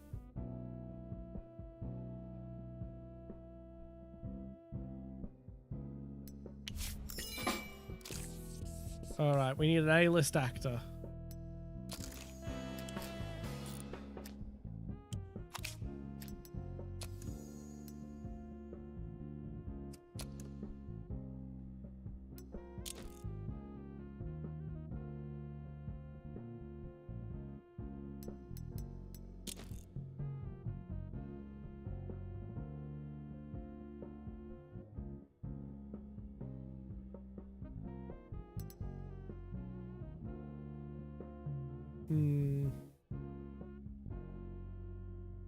Promising talent, but she's not an A-list. Well, we have men.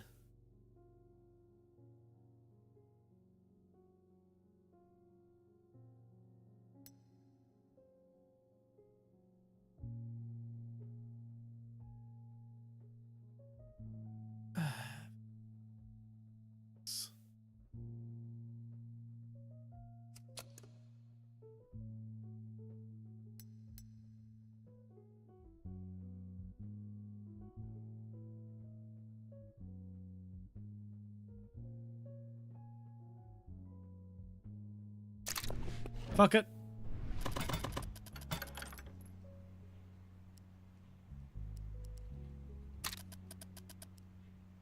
Hello, Blair.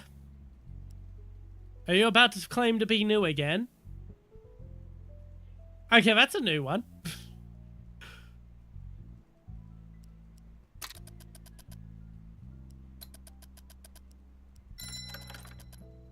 Oof. Fuck it.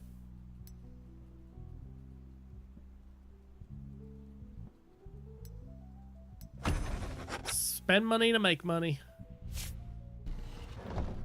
We need a star for the big fucking giant anyway.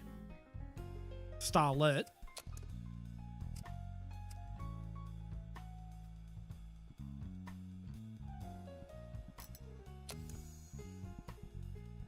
Maki Makinoto! Hello! Welcome in! Welcome in. I don't know, and I honestly wouldn't want to. It's, I do not want to be Mr. Weinstein.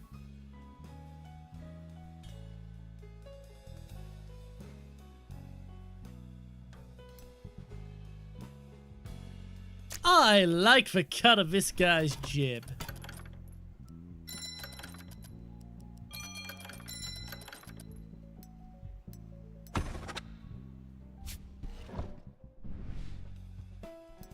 Alright.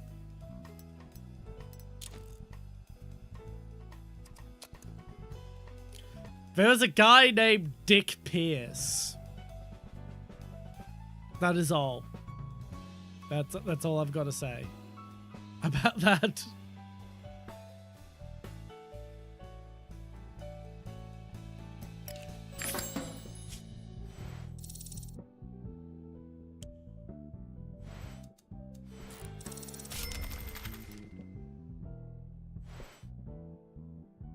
Okay, she actually went to the party. Okay, but it was worth hiring her.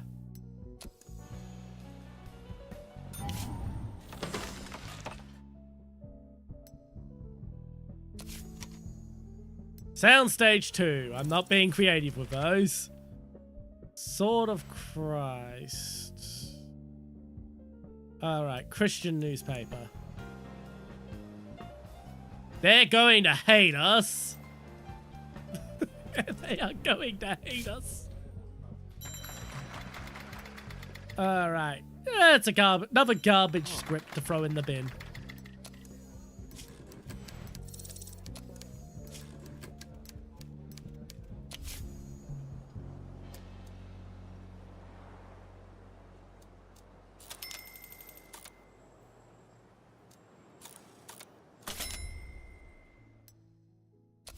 Still making money.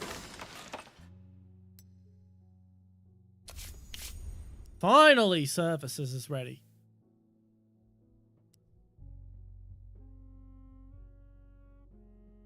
She's slightly cheaper.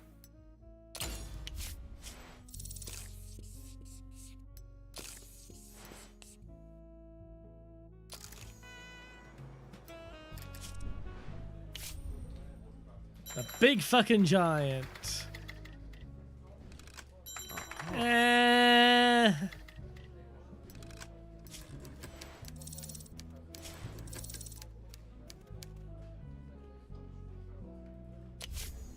We're still putting that into production. I worked too hard on this.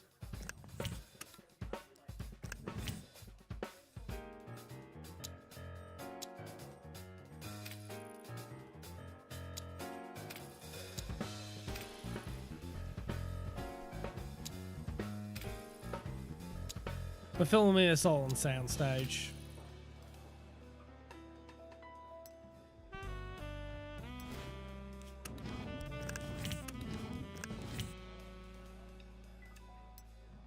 We're keeping this cheap, apart from like some top tier actors.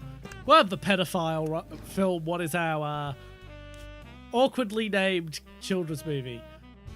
I wonder how big your delay is.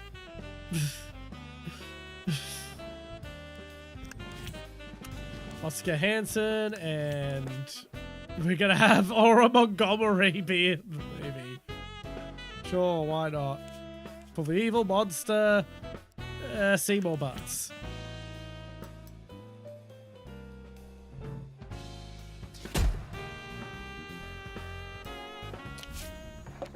Yes, hello, Blair. I don't know who the guy at the bottom right is.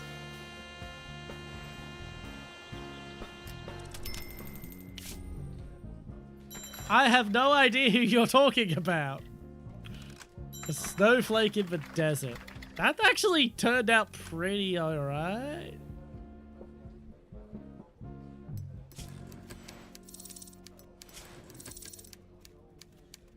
It's got too much going on, honestly. But we might actually produce that one.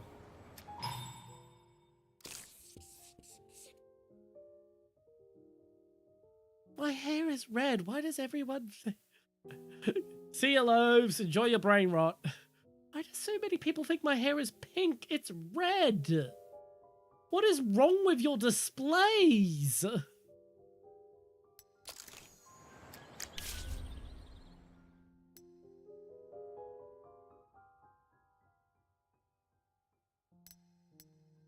Yeah, let's find a cat.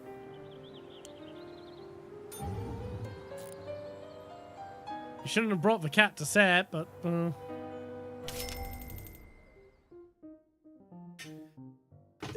You know Bobby Martin, right? Yeah, he's a real peacock. Smug with a big mouth, but the public adores him. And he adores the public. And heroin! I happened to be at a party in Malibu the other day. The bad line! And heroin. Oh, I happened to be at a party in Malibu the other day, purely by coincidence, of course. I turned around and I see Bobby just finished 3 ampoules. Then he starts complaining about how rarely he gets to relax like this, because no one really understands or appreciates him. I started thinking, why don't we just come around and offer him some damn hash? As a friendly gesture. Yeah, let's just... Yeah, what's a little fucking golden brown between friends? We'll show him where we understand that everyone, especially in this crazy industry, has the right to their own particular needs. And we don't judge anyone. We're just making movies.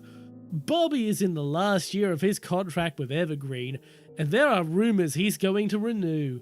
But I bet if we showed him that special attention, Bobby would bear it in mind. Sure, why not?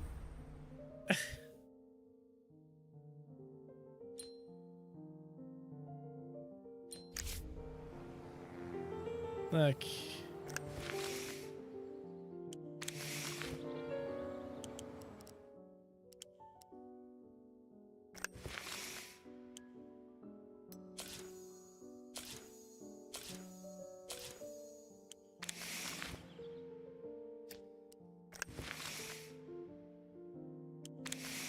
All right.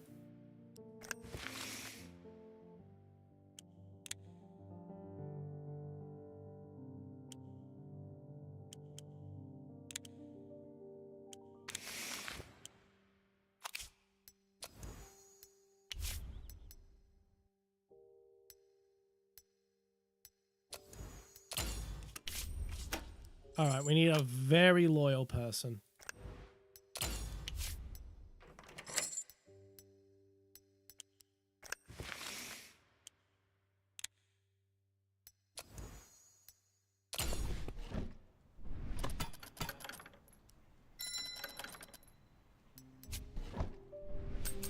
Done.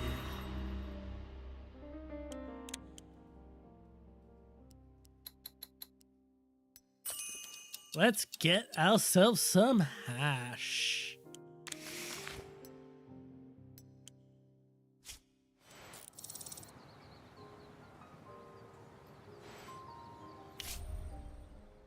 Among Us 20,001. I accidentally put an extra 0 in there. Yeah, sure, he can have a raise.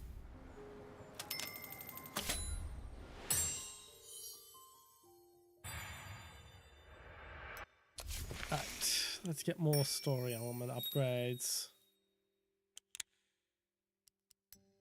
All right, 300 for that. Okay.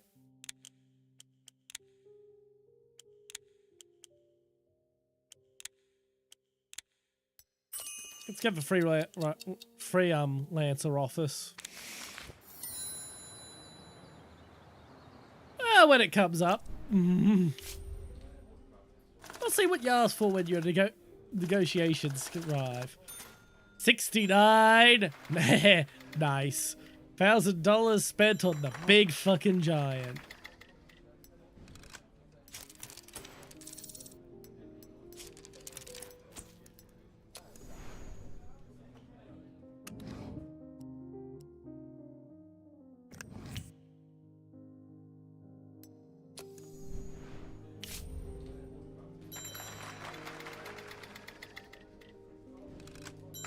Unguarded Frontier. Wow, I think that's the worst script yet.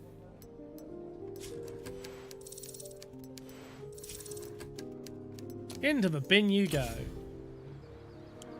By the way, where's our scriptwriter's office?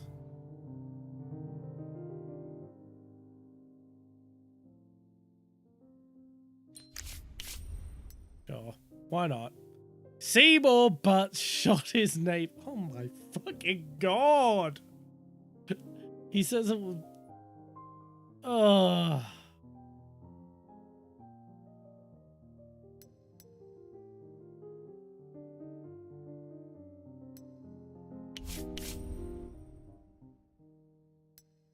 It's still making money.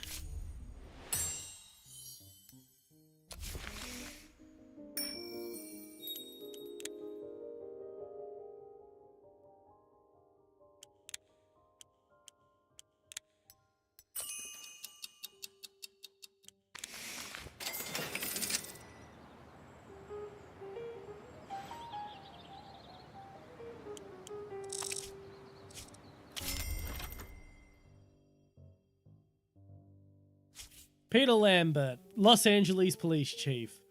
Oh yeah, this guy. This guy makes many trips to San Francisco, if you catch my drift.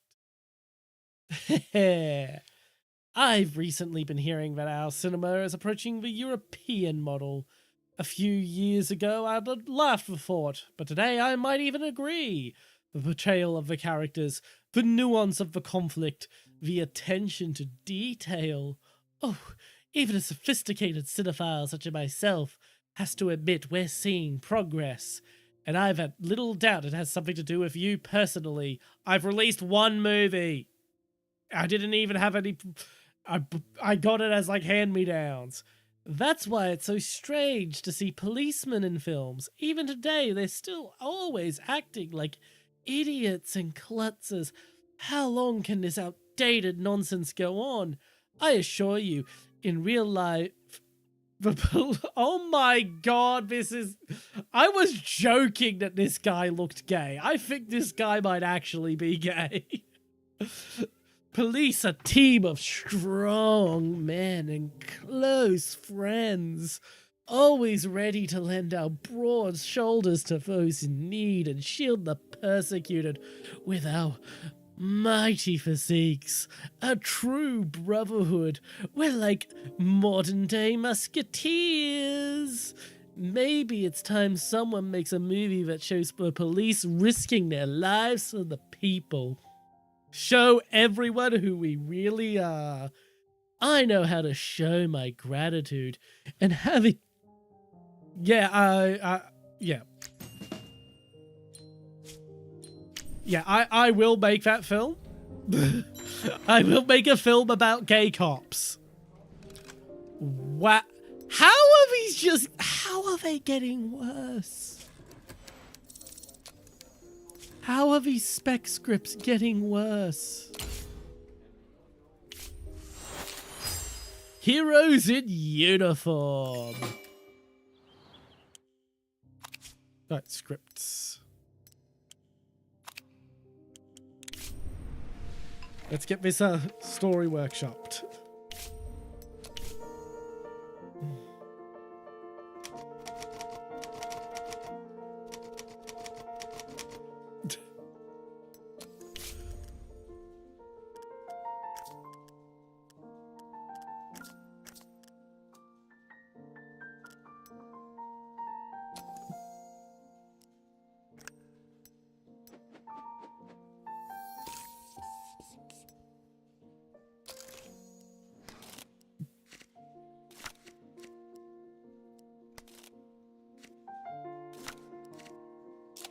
Yeah, we're actually gonna be that fucking progressive. we're actually gonna fucking be that progressive.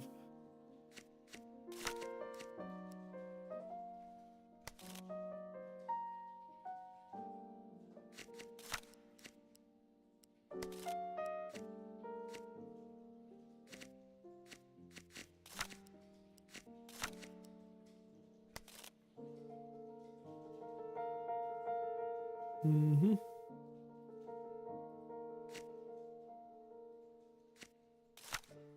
There we go. Oh, yeah, set. Oh no, setting's been silent.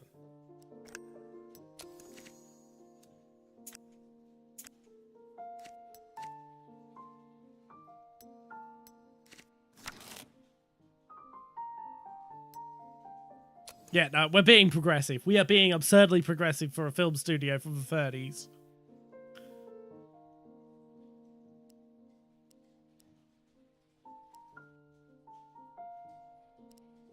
I just want to go back.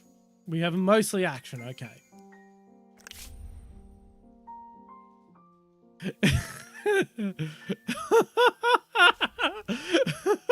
He won't touch it. He won't fucking touch it. Oh. Oh. Is anyone gonna touch it with a 10-foot pole? Oh. Oh my god!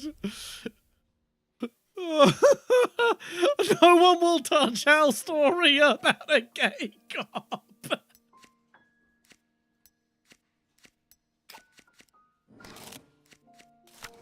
I forgot to put heroes in uniform in it anyway. Okay, we're gonna remove the gay romance subplot. And we'll change it for antagonist gets punished. No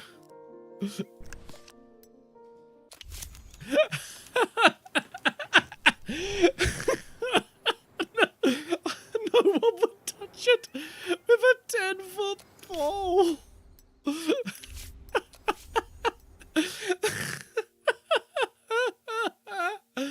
Oh.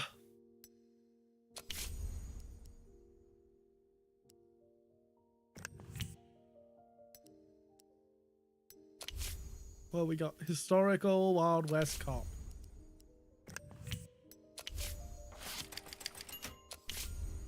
A cowboy comedy in modern America. Yeah, he maxed out at 2 stars. He's not getting rehired.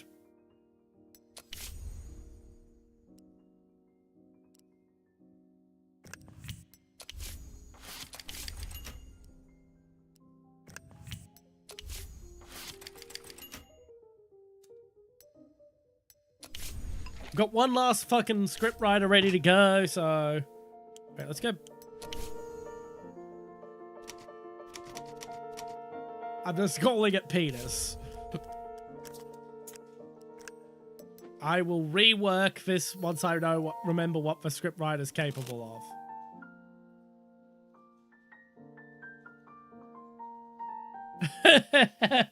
I was mostly doing it as a joke because the chief of police wanted me to write a movie and he really screamed gay to me. Like, he was flaming.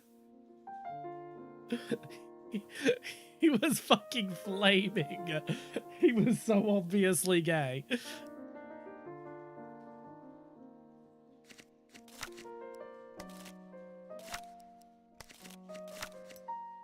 Okay, we're not actually writing this, just okay, we're a adventure story. Clear it all out. Genre. Adventure comedy with a little bit of action.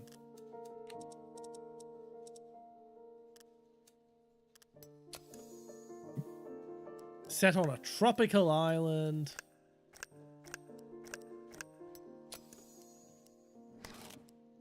Featuring a daring adventurer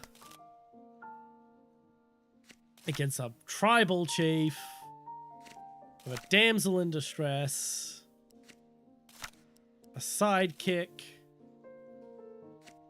ancient puzzle, a treasure hunt. And the protagonist finds the treasure.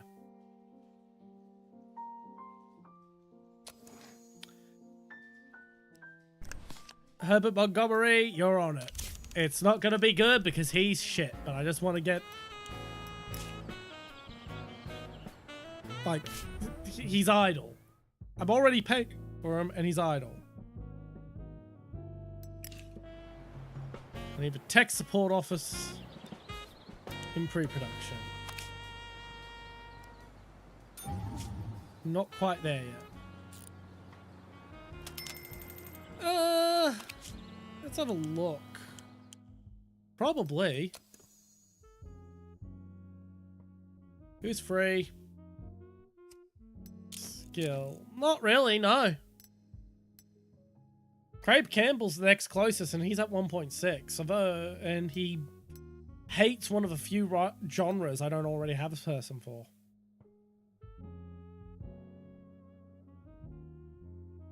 Perfectionist, undisciplined, addict, lazy, perfectionist. That's basically me. Lazy perfectionist. Yep.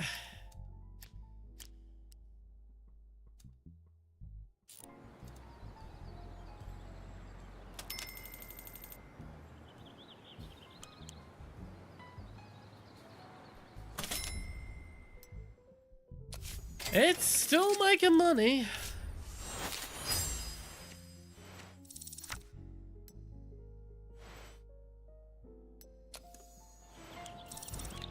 Off you go, Dick Hardman. Keep coming up with ideas.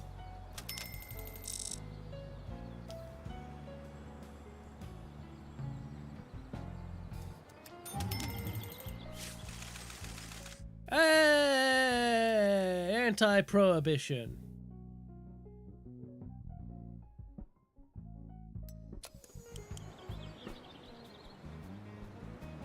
It's about time for a drink.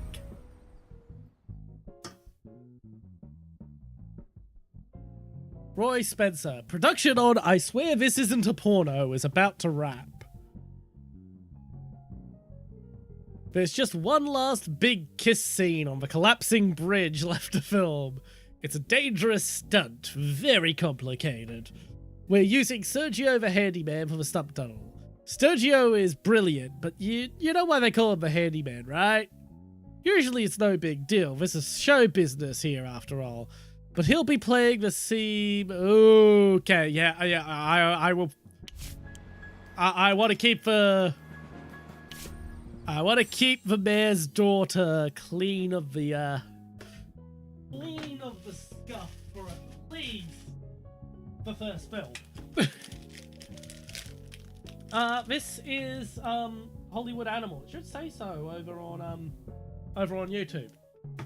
Yeah, it says so over on YouTube. Hollywood Animal, first time playing. It's a game about the golden age of Hollywood, which was really more an age of debauchery and blackmail.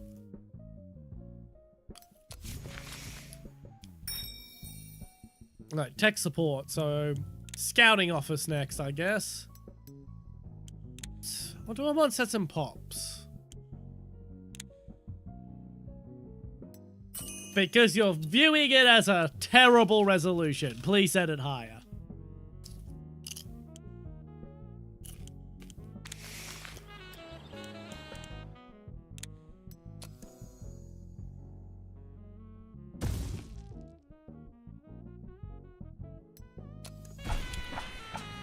Let's just get it done quickly.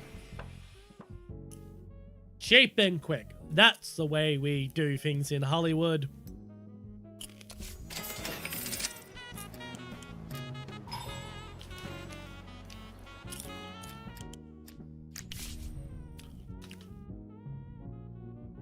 The director says the cheap costumes make the monsters look ridiculous. Don't have rolling edits.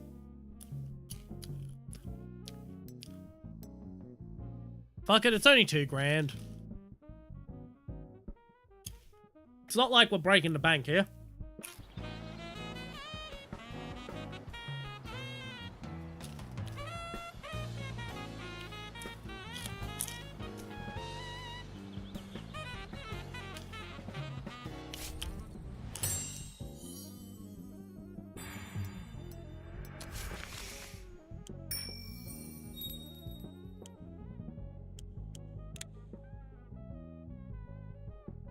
All right, we'll go for analytics. 160p is incredibly low resolution. Comically low, even.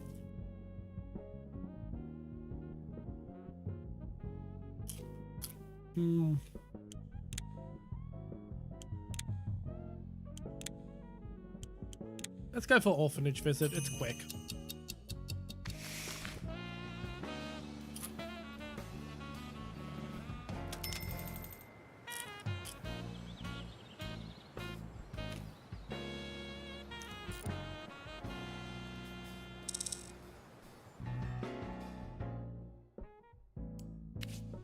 Dick Hardman. Oh, what does he want? What does he want? Let me know. Let me know.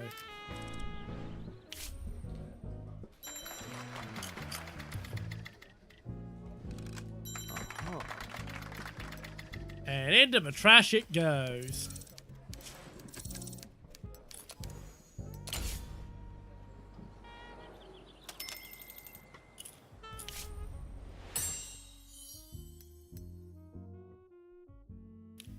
Line production office.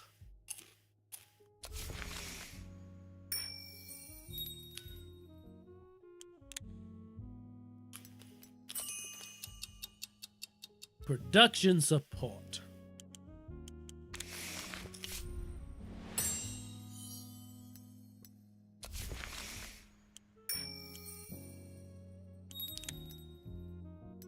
Defensive operations.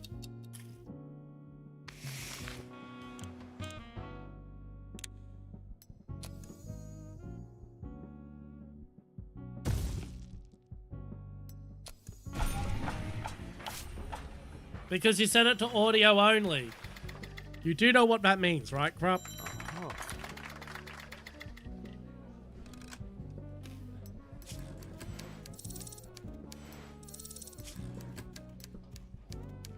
Then why are you asking questions? I didn't want to start production. This is trash.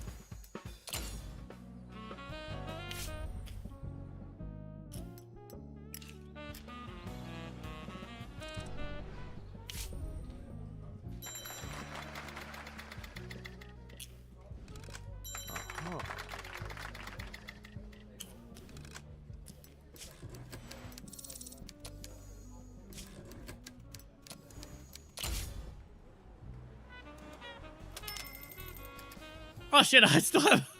the movie's still called Penis.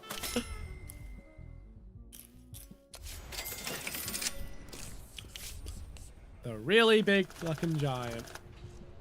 I actually finished filming before this. I swear this isn't a porno.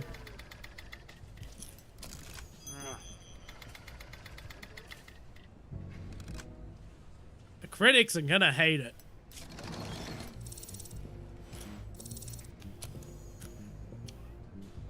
But it was cheap.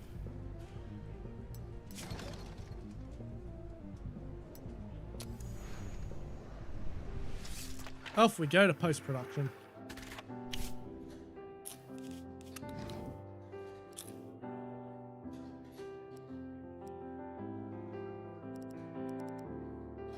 Yeah, we'll have it.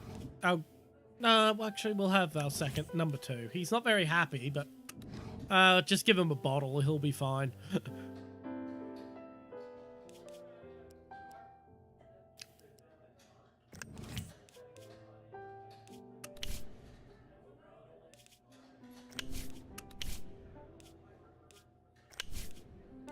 We'll still spend some money on the quality of the production, because it's not that expensive.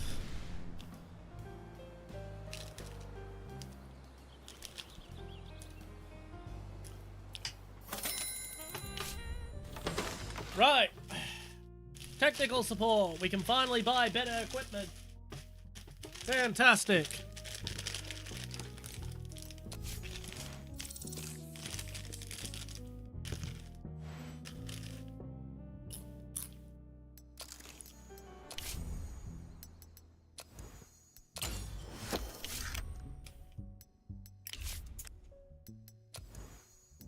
Not even gonna hesitate. Our equipment is trash so far.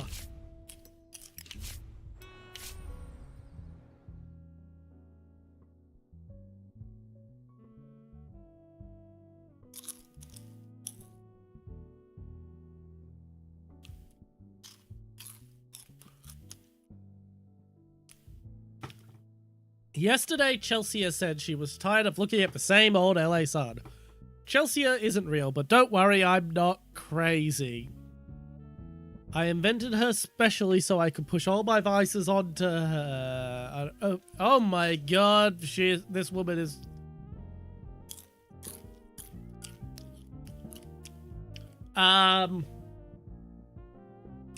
The actress we called Tiger One is completely batshit insane. Piss off. Yeah, you can piss off for 3 months.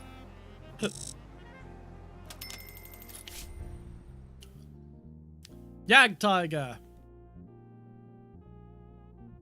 My uncle died yesterday. He was my closest family member, having great difficulty concentrating on my work. Would you give me 2 months vacation? Sure. No, she's just having a 3-month vacation.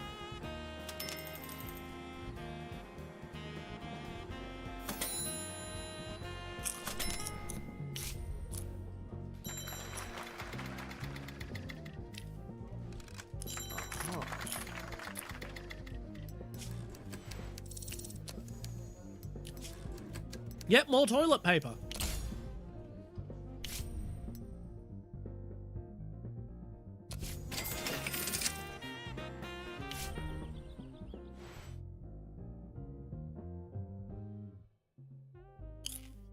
Yesterday, my childhood friend was saved from a noose. They barely managed to revive him, hoping to cheer him up.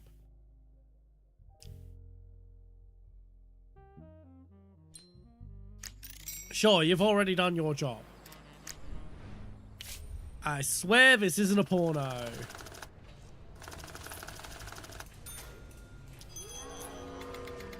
Oh, it went bad.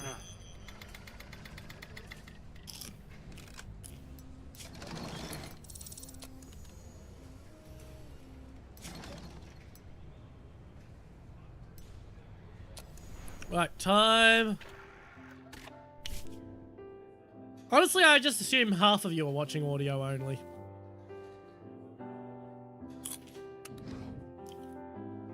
Time to polish a turd. It's actually popcorn.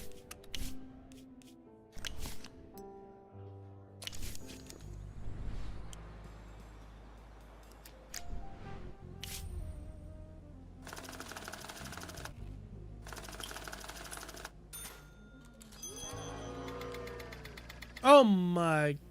From me. How is it getting worse?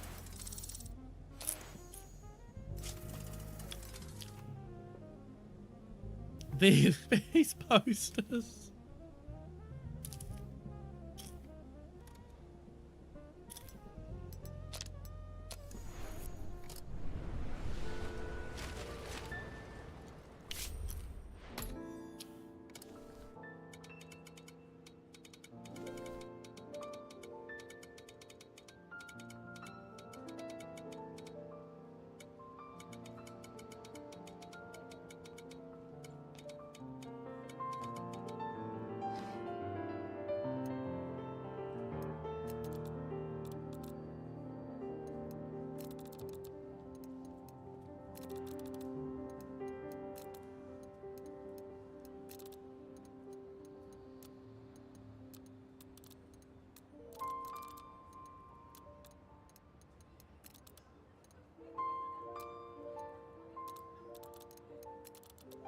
Okay, it should be a simple sliding scale where...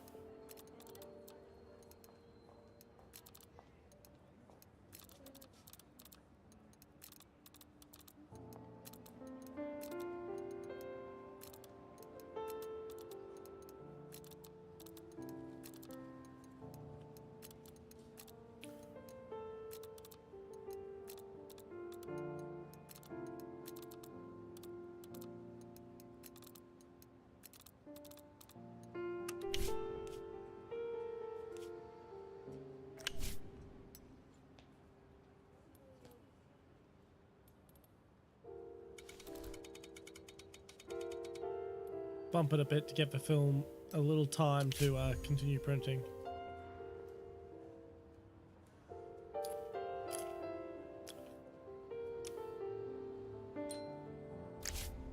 Thank you.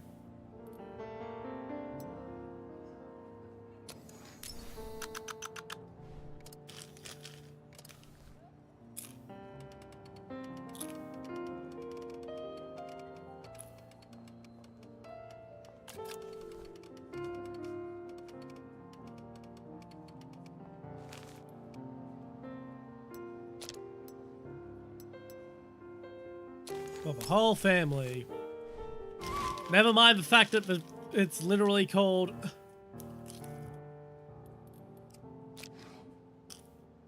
The Big Fucking Giant.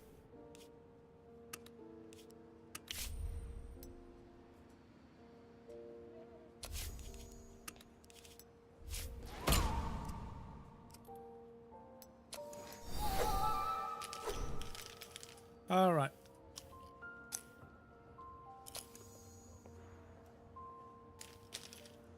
Scandal 101. See more butt, shut a dog.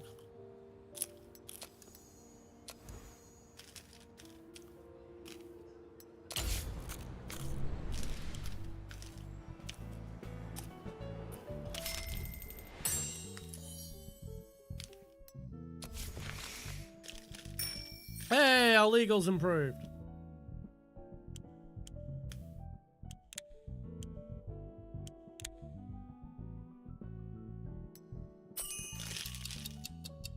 Absolutely, I want retribution. What I really want is vengeance, but apparently that's not an option.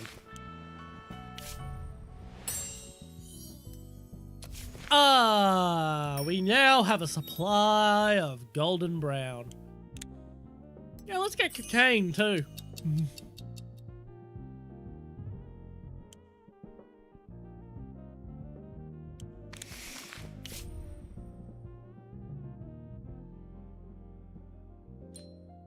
Sure, go away. We're not using you at the moment anyway.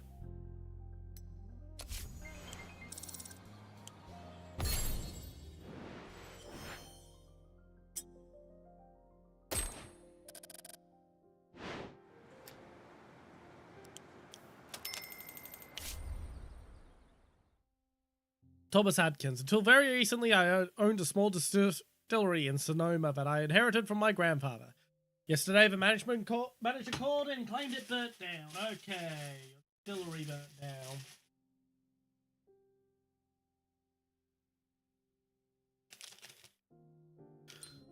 down. Sure. It's not like you're a good screenwriter anyway.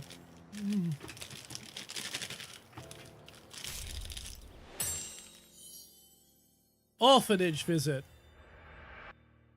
Sure.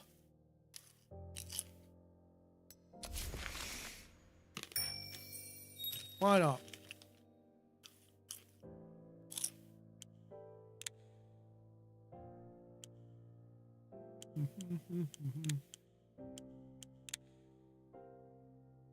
Okay, let's go with theater management.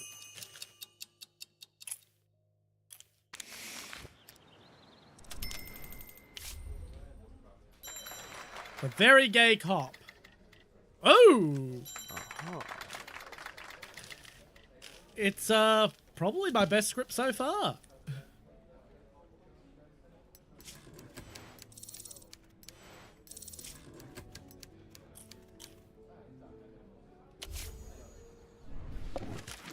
All right. The head of LAPD wants this movie to be fantastic.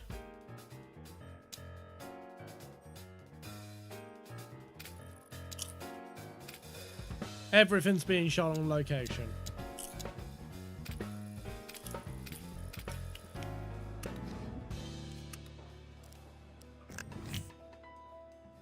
Actually, we'll have the interiors done on the soundstage because it's shortest production.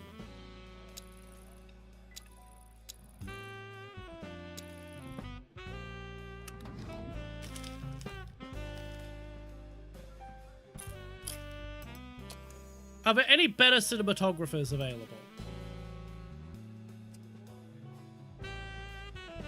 Undisciplined and melancholic.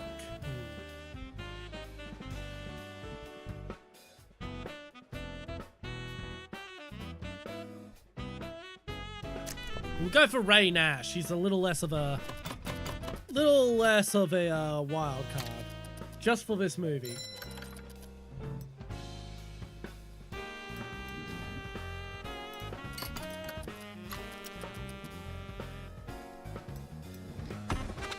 And we'll pay his insurance this year.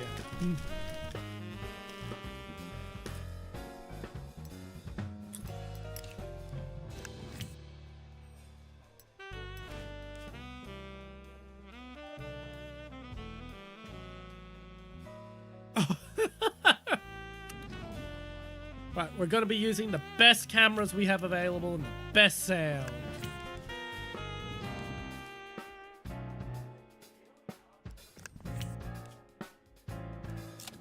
Extras, lots of crew. We don't have a producer available, so we'll have to hire someone. Scott Phillips.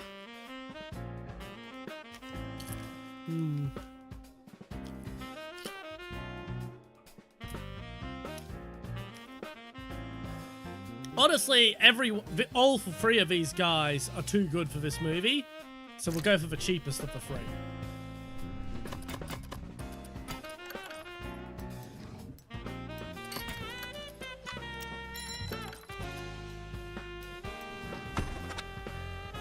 Oh, that was for a year. I just wanted him for the movie. Oh, well, he's hired now.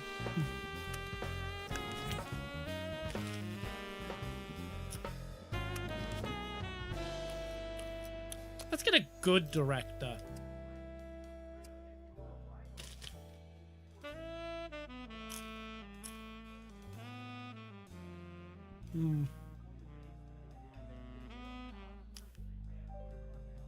Gambler, arrogant, alcoholic. Well, he's not really good, so... Jasper Lamb seems like our best deal for this movie.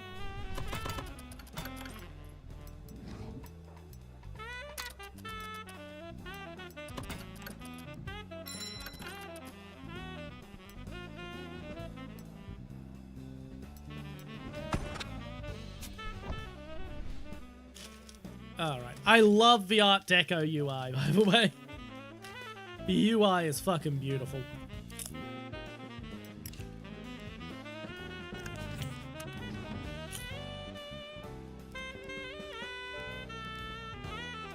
Right.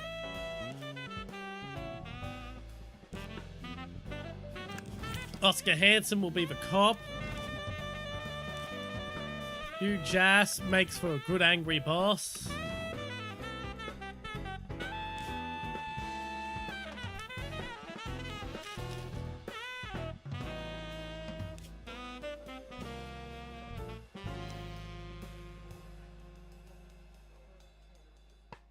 What else can we go with?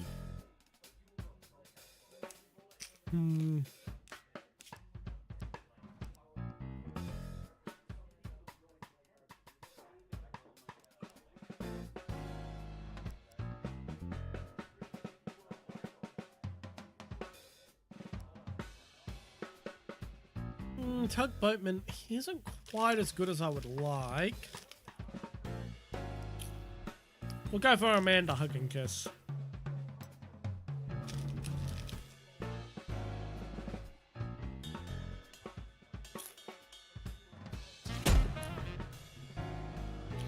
All right. Ready to go.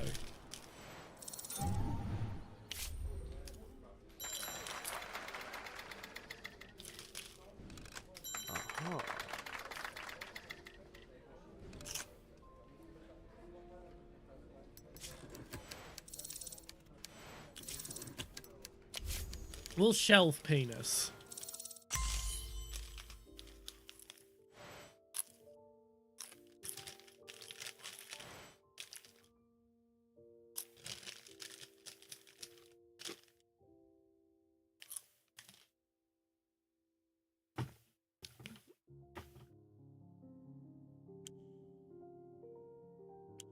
Right, how do I give Bobby Martin heroin?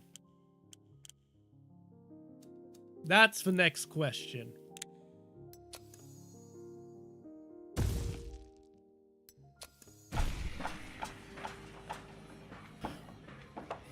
How do you make $100,000 in the film industry?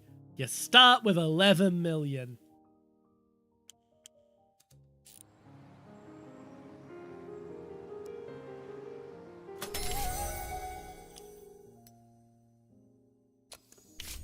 Hey. One more week of the set of distribution.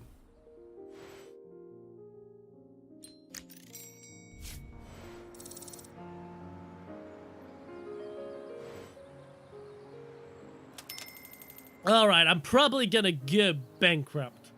But what I do know is that next time I need to do a lot more per movie deals rather than per year deals.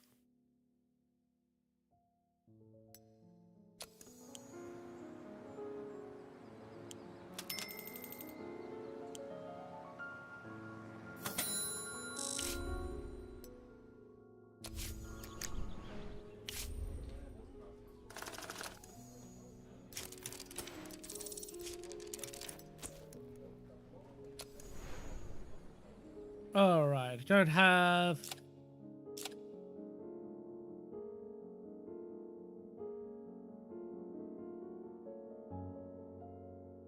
I can't do a second unit. Go for a 6-day week, but with 12-hour shifts.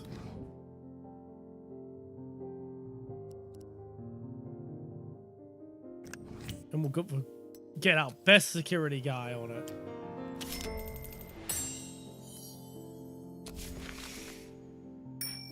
Sound studio. Get the film lab next.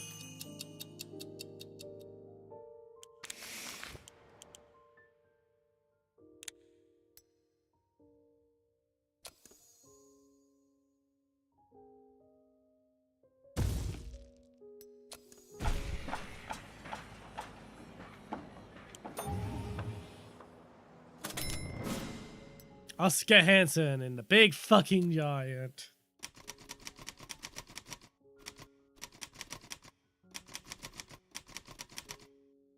Yes, this is a kid's movie.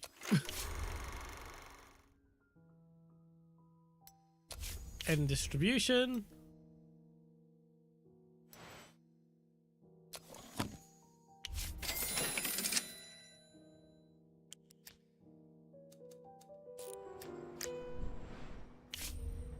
Here's the premiere. 1 star and 1 star. It has bombed.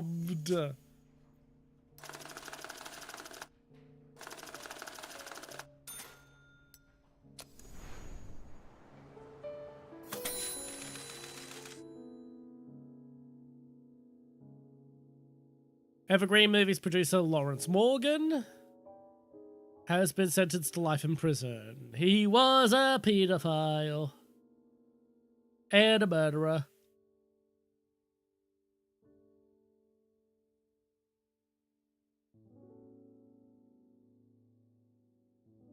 All right.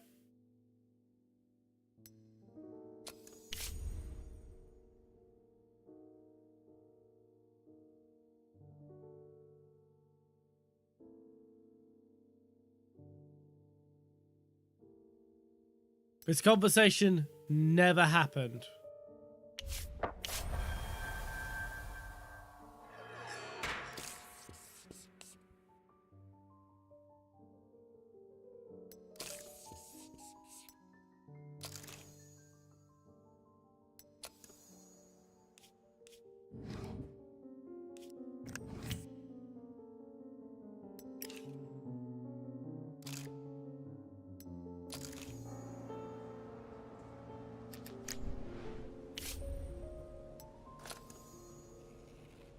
I swear this isn't a porno. Oh my god, it's even worse.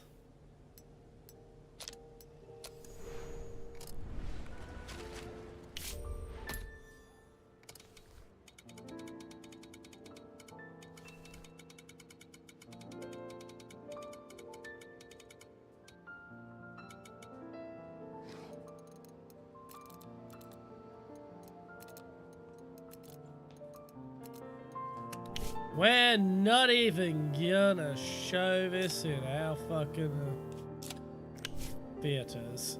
Any theaters but our own.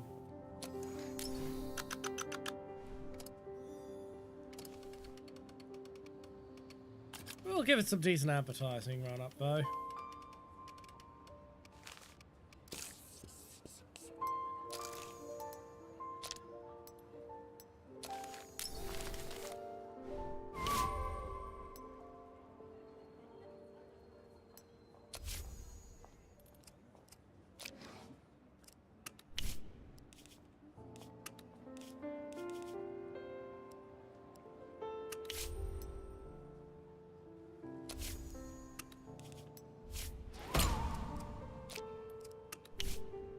Hospice visit.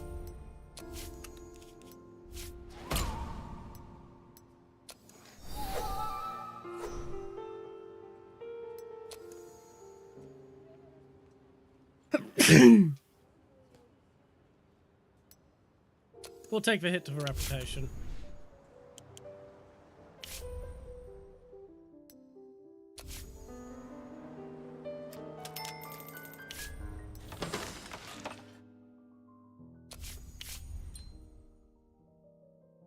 Like my father always says, he who always plays defensive never wins.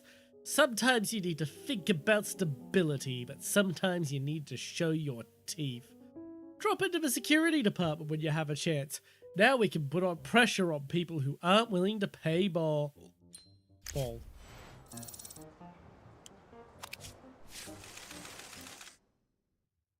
In the past week, hundreds of newspapers across the country printed a column by Joe Green, social activist from Alabama. A veteran of the Great Wall, Green is best known for a spontaneous speech he delivered 8 years ago, in which he single-handedly ended racial riots in his native Montgomery. In the new article, Green reflects on the story of a producer who turned out to be a child murderer.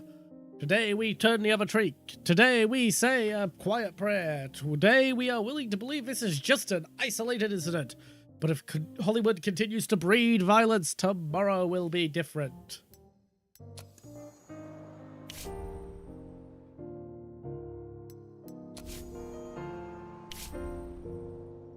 This is the second day in a row I cannot contact my dealer. Unfortunately, I just don't have cocaine.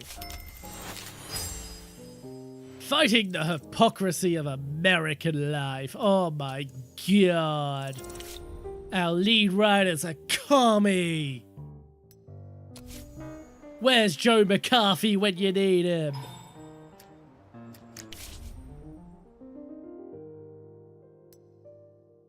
Huge ass is showing all the signs of dementia. Just 2 more takes.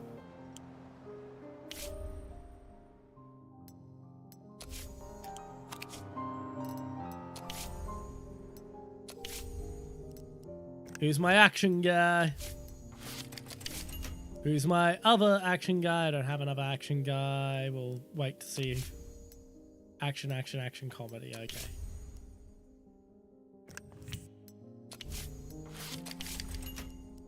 Everyone else just fucking pump out these terrible action scripts.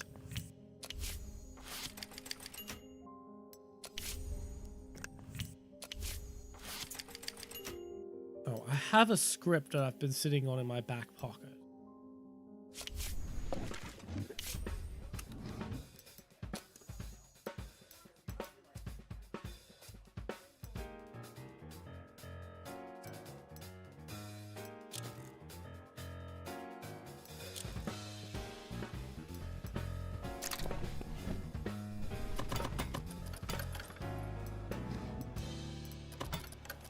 Medical for...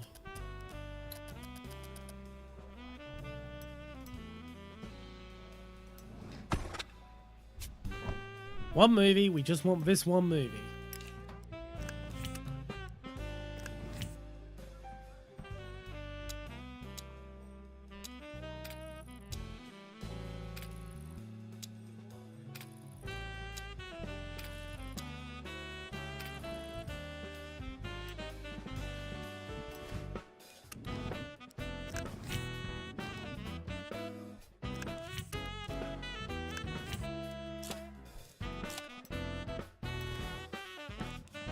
Probably soon. Probably soon.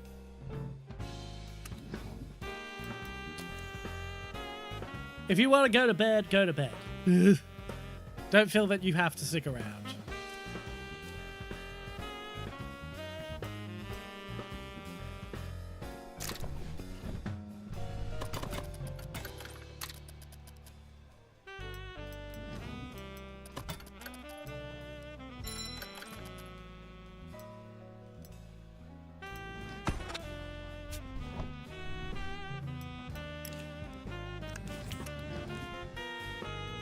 Director. We'll go with Yag Tiger.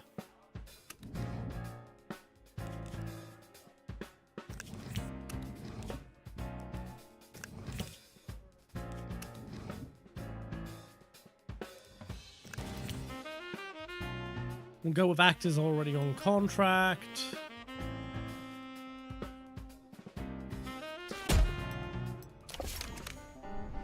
All right.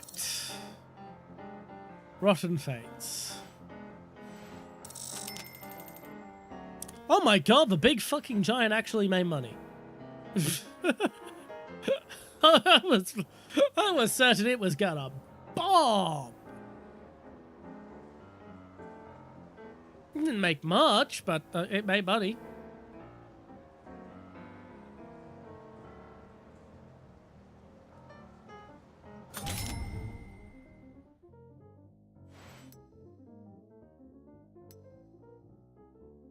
But we're going to end distribution. Because I need to make room for... I swear this isn't a porno. Coffee will affect your sleep.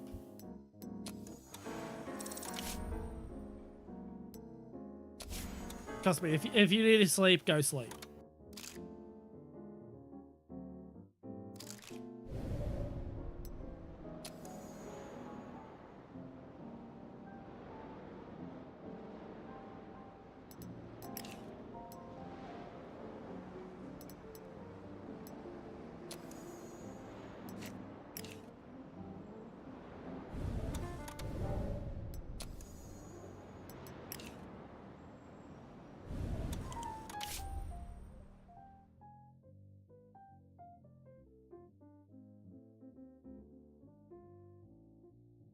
I just got a call from Ed Miller, a journalist for the Los Angeles Tribune.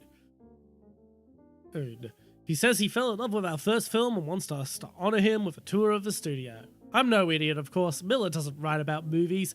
He's an investigative journalist. Recently, a cement plant in Santa Barbara was closed after one of his articles was published.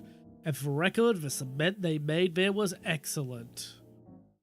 I don't know what this asshole hopes to find out, but he likes to pluck colourful facts out of the air. Fortunately, he likes beautiful women even more. Let's choose a young actress of this week. Someone loyal, not too talkative. She can show Miller around and yada yada yada.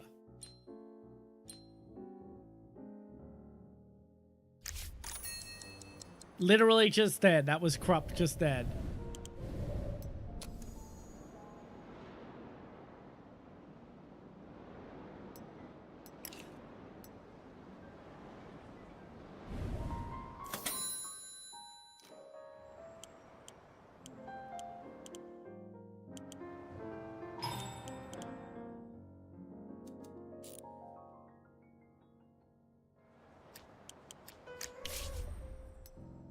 Amanda Hug and Kiss has decided that the mafia boss he plays should be Italian.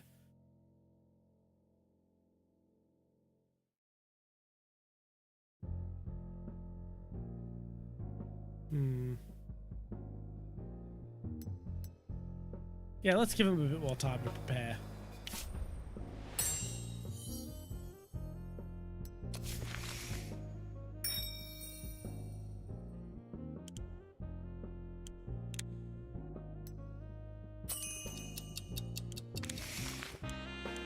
How do I landscape? Because a lot of people are unhappy that my site is not landscaped.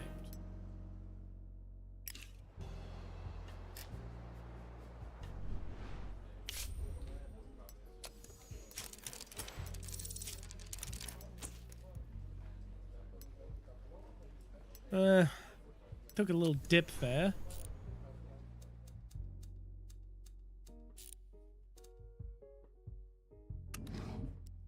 We're going to make it a long shoot. We want them to take the time and do things right.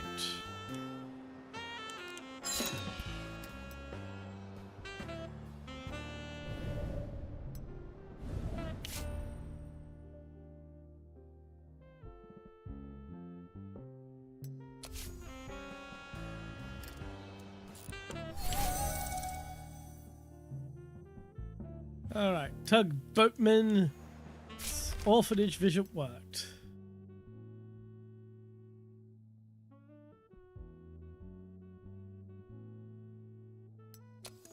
That didn't hurt too much.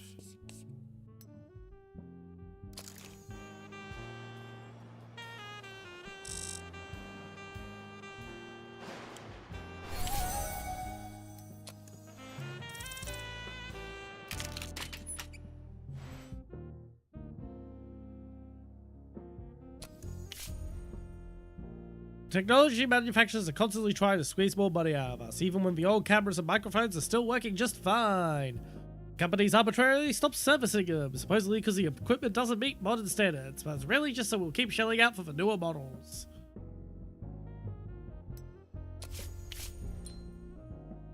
Probably a pedo. My back is killing me. Sometimes it feels like a red-hot wedge is being driven between the vertebrae. I howl so bad that anyone nearby will jump with fear. Yeah, sure. You're not doing anything at the moment.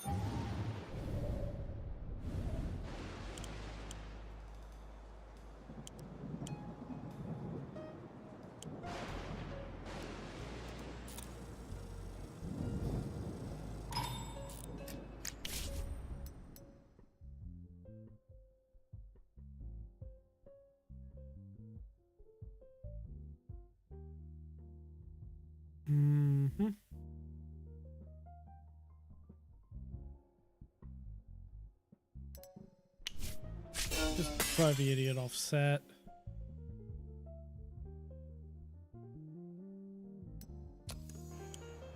Fucking, it's always Amanda hug and kiss.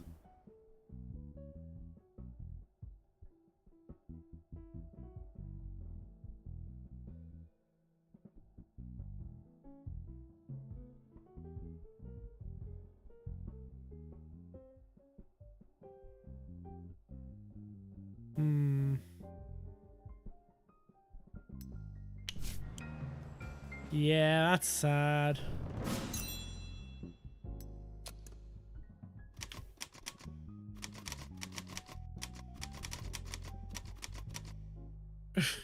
I swear this isn't a porno. No, really, it isn't.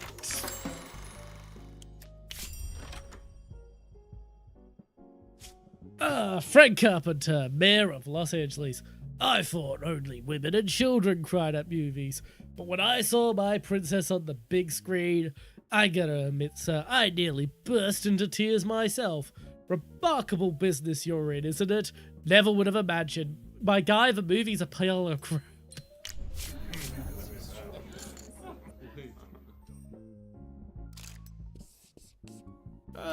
Goodwill points. Goodwill points, you can do favors.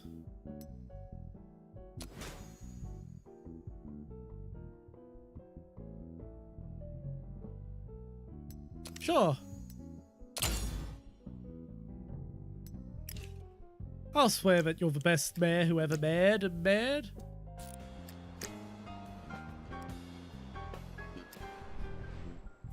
Here we go. I swear this isn't a porno. 1 star. 1 star. The film's so terrible. It seems a harbinger to the end of cinema.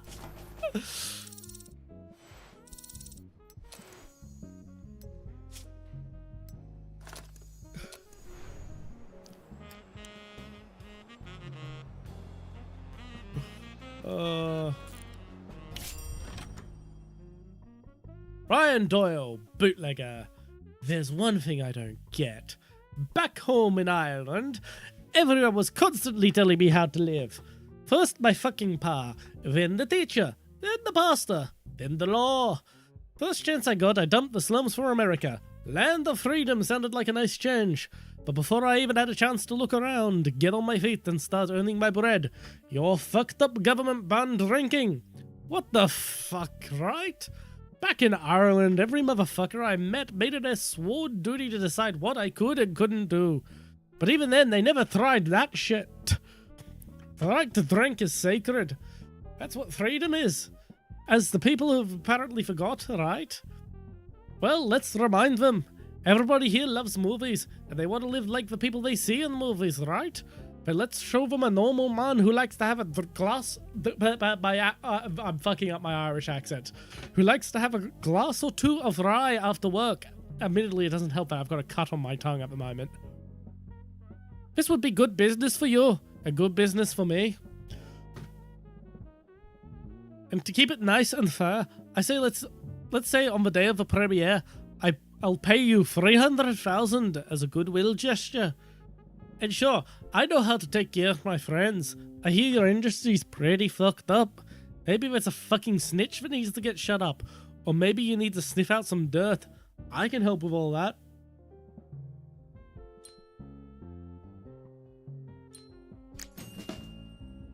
You're clearly a businessman, not like these other fucking idiots.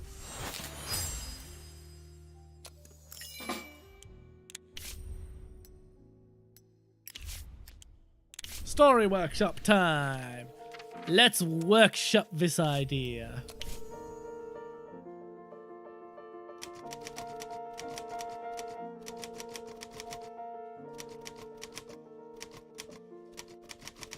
Fuck prohibition sucks balls.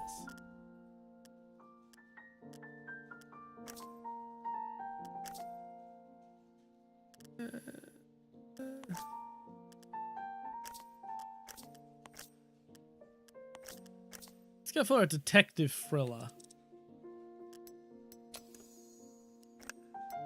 Modern America. The protagonist. A detective. The antagonist.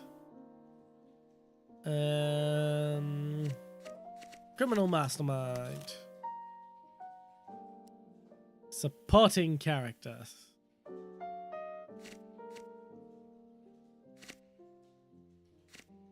A rival.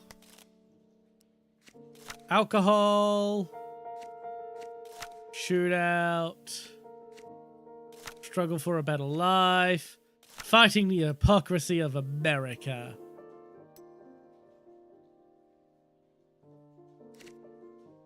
Let's replace that so we can have a finale, because we kind of need a finale. Protagonist gets a chance for a better life. Protagonist overcomes self-doubt.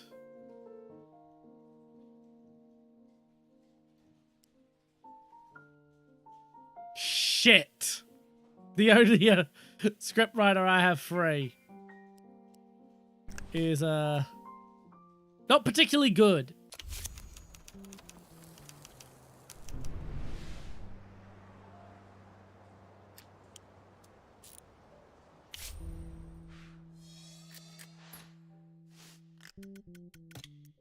Fantastic.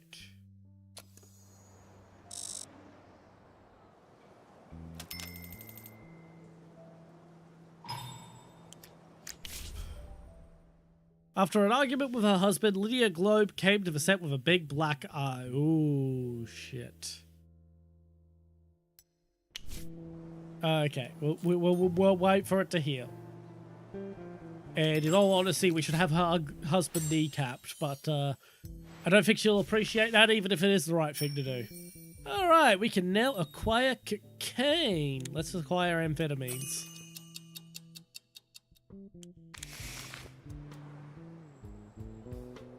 I swear this isn't a porno. Has made more money than I expected, which is to say some money.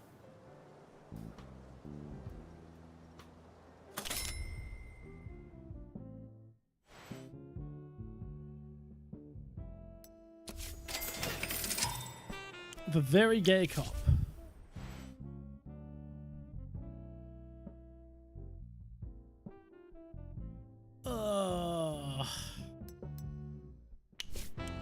Yeah, let everyone get over here. Get over the party. It's fine.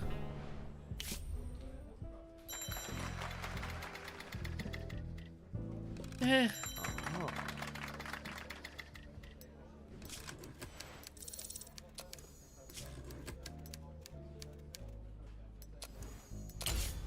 Spin it. Spin it.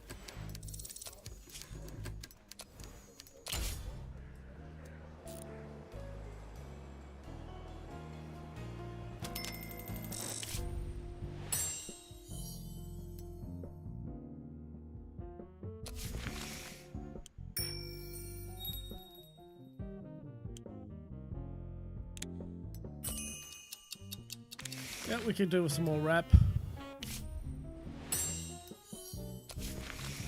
Okay, we've unlocked defensive operations.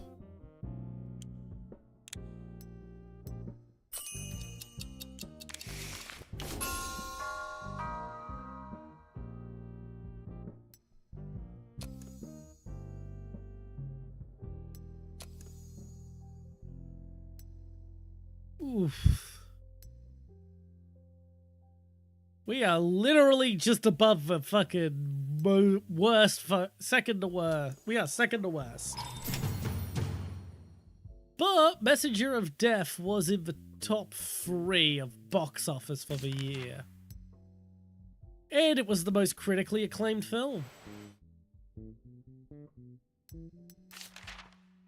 And it was the fan favorite.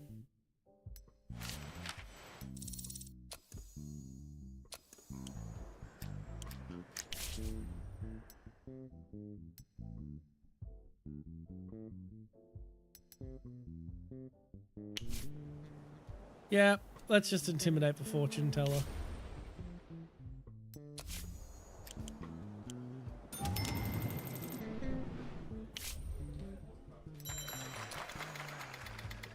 Furry Paws. That's a okay script. Bit of a weird name for it, but it's an okay script.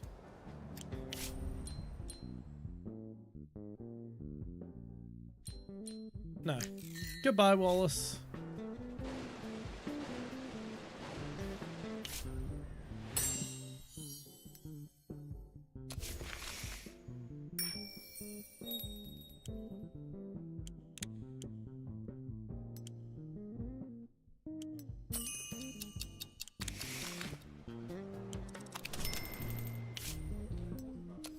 Give me a shoulder. That's a decent script.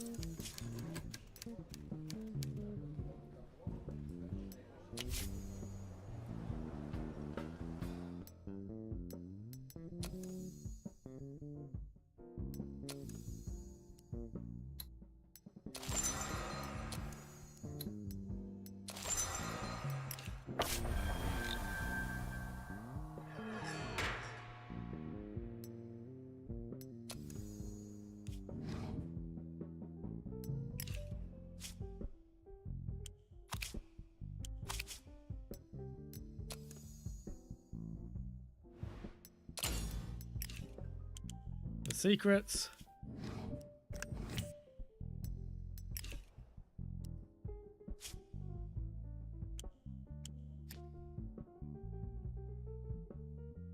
Now.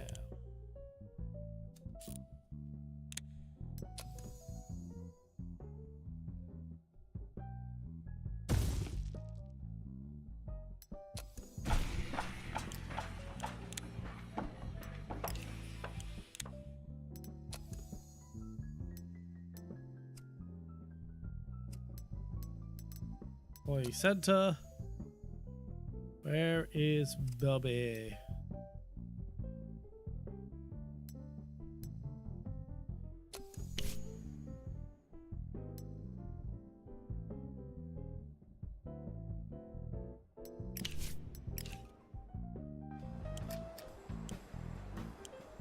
Okay, we've got a few. Well, I think we'll get it in time.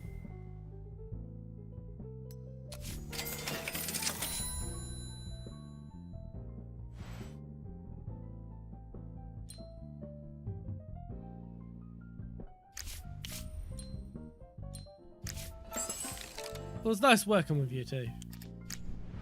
The very gay cop is done. $500,000 and we just completely butchered the production. Holy shit.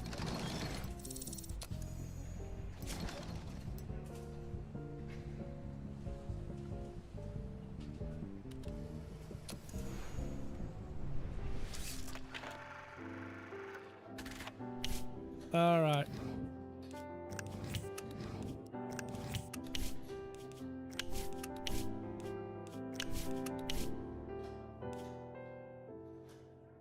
Do it in-house. Sound recording in-house.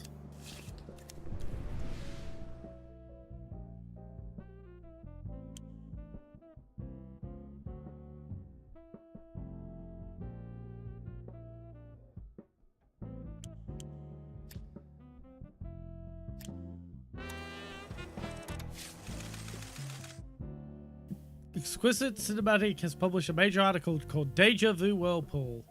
They're furiously criticizing American cinema for its repetitive plot and typical characters. We discussed the problem in dozens of interviews with anonymous representatives of the film industry, plus art historians, cultural experts, advertisers, and ordinary viewers. The journalists have concluded this cannot go on any longer. Don't get us wrong, not every film needs to be a miracle of originality. Genre pieces can be quite entertaining, but over the past year, according to the article, studios have surpassed all bounds of human decency. Everything is merged into one big lump and absent ideas. Sometimes it's hard to see where one film ends and another begins. Maybe yesterday only the grumpy critics noticed, but now it's obvious to ordinary moviegoers.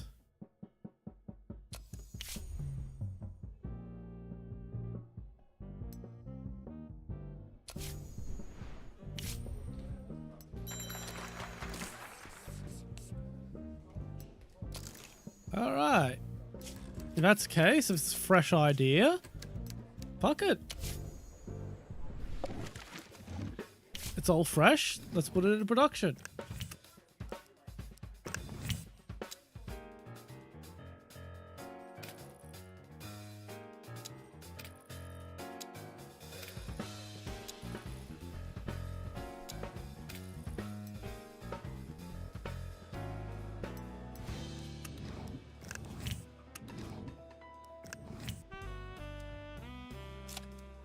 I don't think we need that many extras.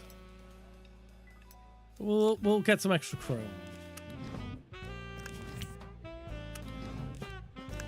And we'll have the pedophile direct it. And no, we won't have Oscar Hansen. We've been relying on him a little too much. We'll bring someone in just for the role.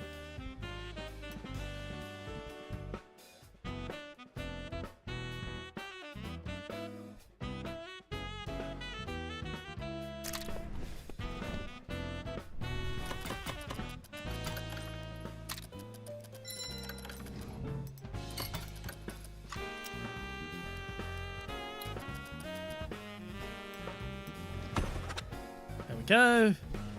Bent Benson. Bert Benson.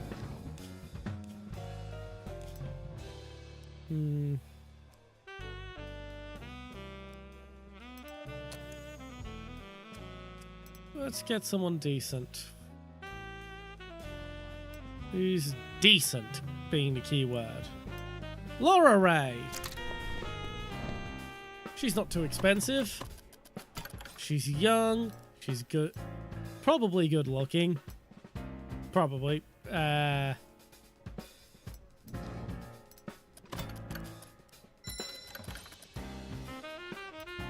would assume it's just you being you. You're normally saying Tiger 1.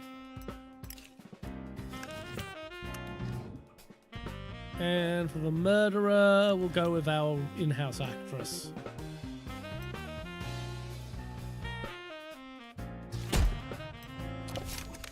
And production begins.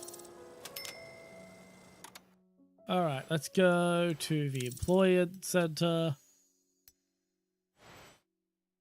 Bobby, my boy. Want some heroin?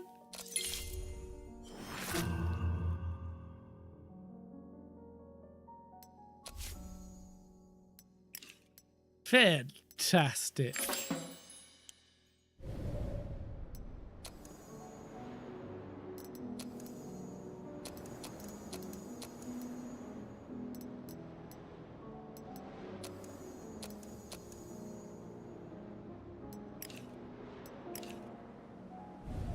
All right, we're gonna see how the very gay cop pans out.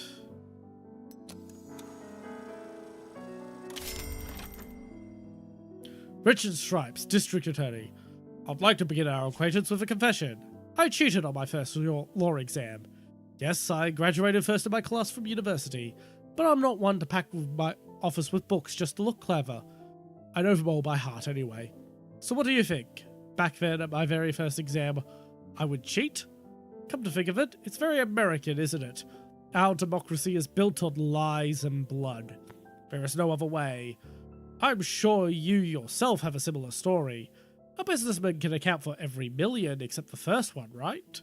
But you had the strength to grow above ourselves. The same cannot be said of many of our officials, and the mayor is no exception. Carpenter embodies everything an American needs to give up. Theft, fraud, mafia convictions. I'm sure all of us, especially people like you, would much rather build a fair system where the rules are transparent and... yeah, I don't... Yeah, sure, film in 2 years.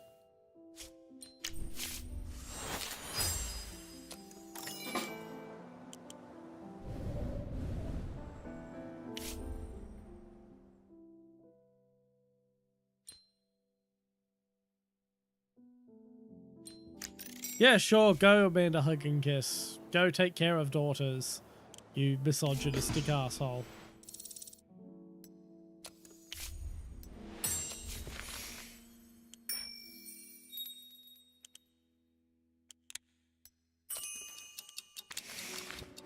Alright, let's go to the script department.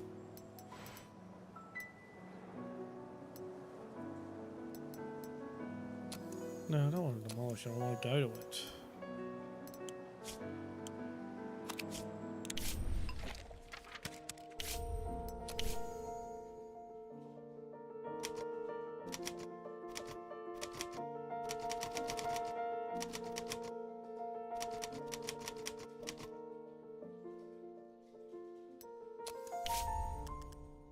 I'm sure people who enjoyed the Minecraft movie will enjoy that.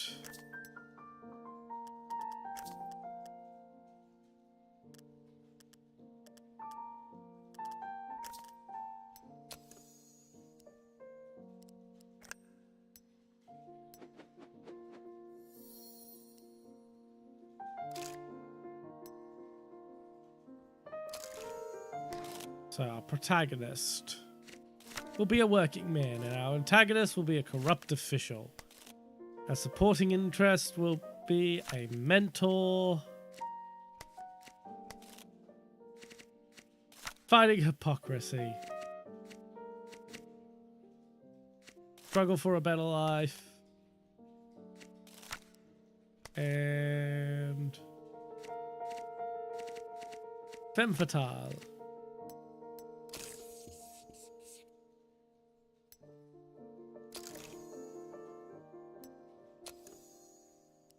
And we'll have Dick Hardman ride it.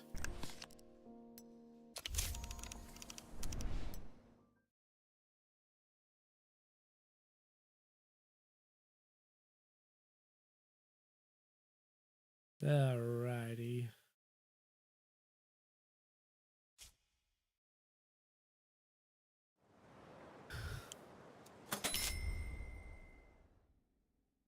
Swear this isn't a porno is still worth it. It's still worth keeping it on.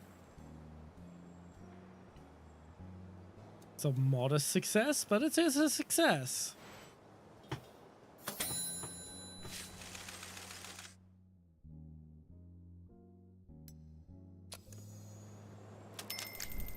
A coin with 3 sides. Pre-production has gone well.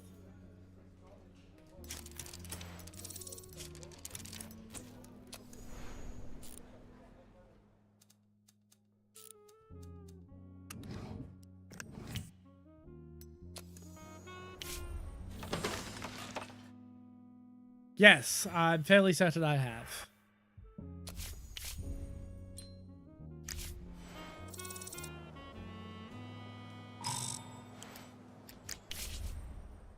A coin with 3 sides. Yep. I'd rather take our time. We've got plenty of films in the pipeline.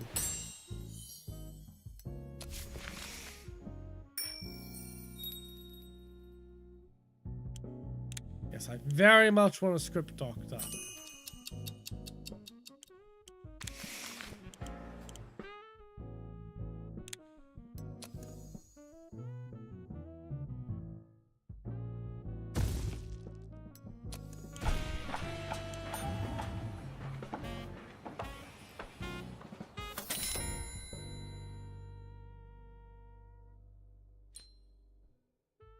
Yeah, sure.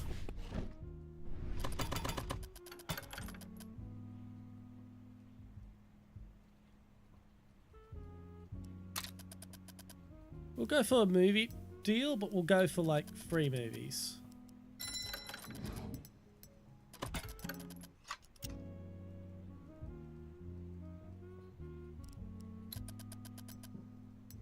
Free movie deal.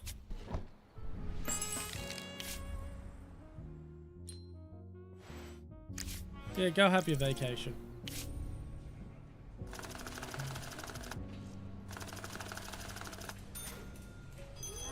Rotten Fates. Ow.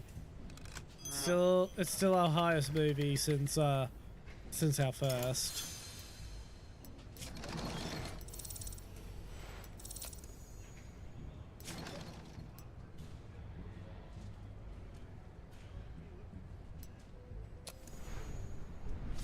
Right, post-production for Rotten Fates. Editor.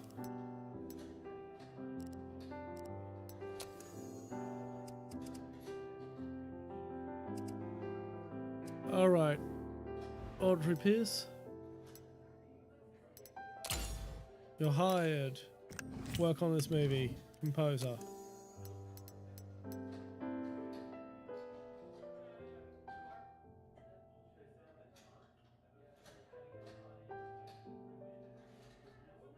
Alright. Ferdinando, you're hired. I want you on this fucking movie.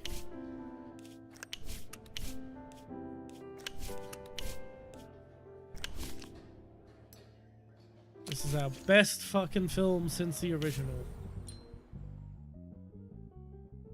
Yeah, I figured $1,000 to pick up a script was cheap, and it was a good fucking script, it turned out. If losing 90% of my starting investment is fine.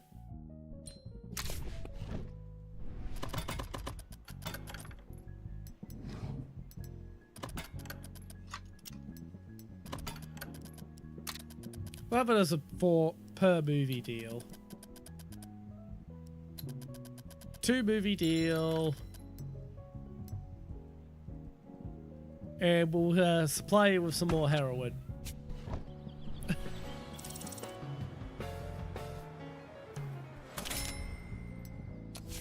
I am shocked that I Swear This Isn't a Porno is doing so well in its theater run.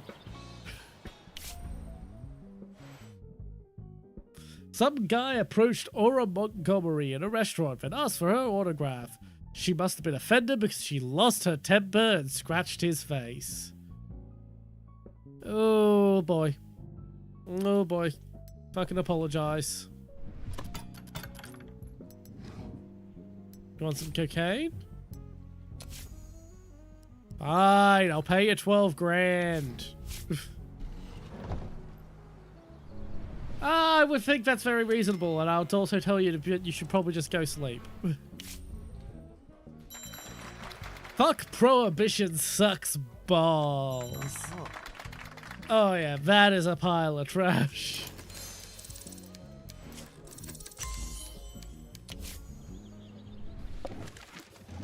Alright, let's get this piece of crap made. It is blatant fucking propaganda.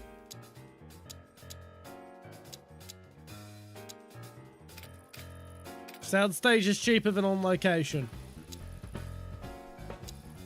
It's also faster. We just want this fucker pumped out and on the fucking, and on the market.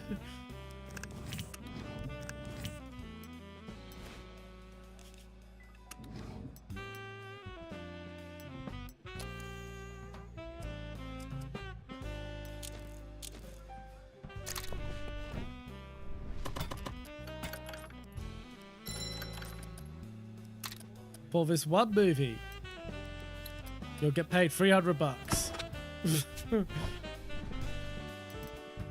I haven't even really been using influence points. Like, I've got, look how many I've got. I've barely even touched the things.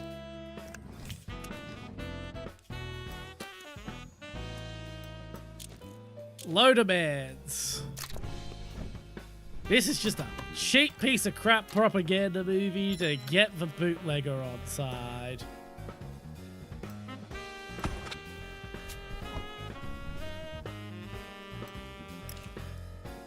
So let's just, I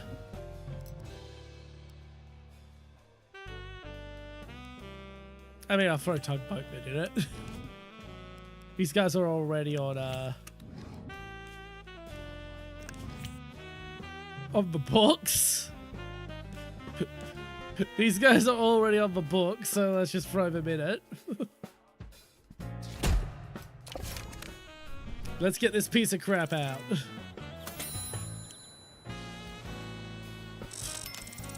There we go. The very gay cop.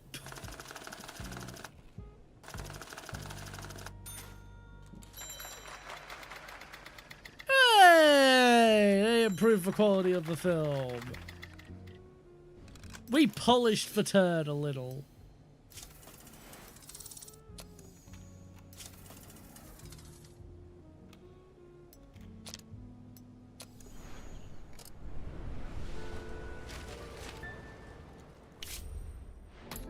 Alright, we don't want to compete with This Isn't a Porno, which is it. So we'll have it be at the 1st of June. Yeah.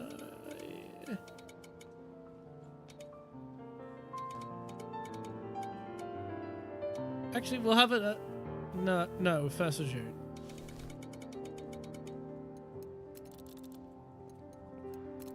Our theaters, of course. And let's go for 2,000 screens. Start at 5,000 and lower to 2,000s in the across the 4 weeks.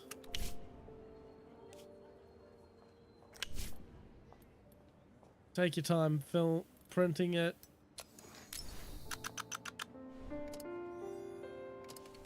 But we'll give it a long advertising run.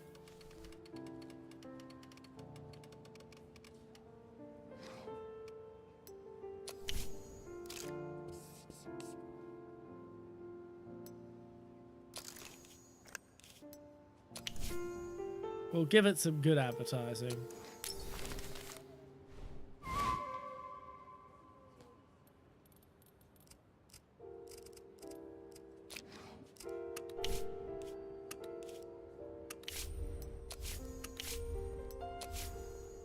Alright, neither of them will,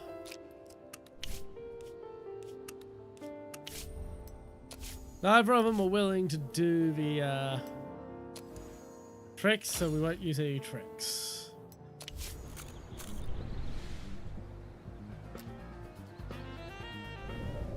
It's not that I don't appreciate it, crap, but it's just that I do think you could do with a few more interests in life.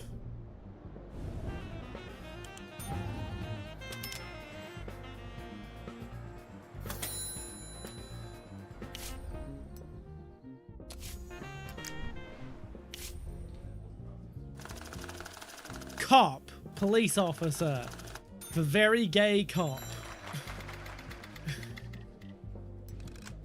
Alright, slightly better. They actually improved the fucking script. Considering I cheaped the fuck out on it, that's actually impressive.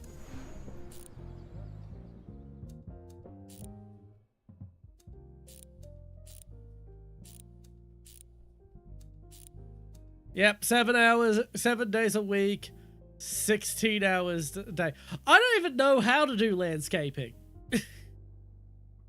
Minimal takes, crucial seeds only. No fucking security. We are trying to pump that fucker out.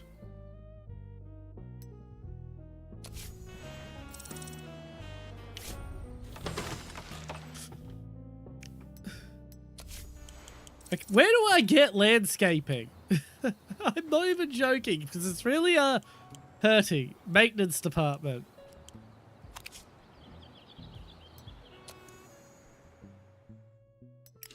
Okay, it's upgrades. We're getting okay. We're getting repair clue at the moment. I do very much appreciate you watching the screens, but like when I'm telling you to go to bed because I know it's basically like an hour or two before midnight where you are, I'm being serious. Go to bed. Go to bed. Go to bed, Crump. It's fine. You don't need to be here for the whole stream. There's always a VOD. You can always watch the VOD on the off days.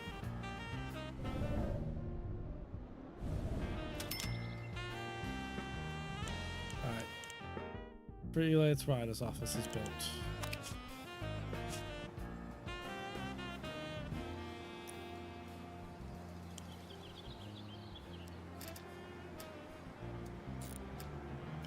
Yeah, we're not putting, I swear this isn't a porno in for another extension because then it will conflict with the very gay cop.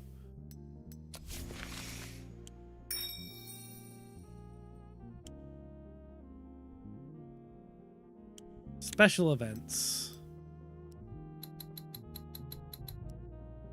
Might as well do something with all this influence I've got.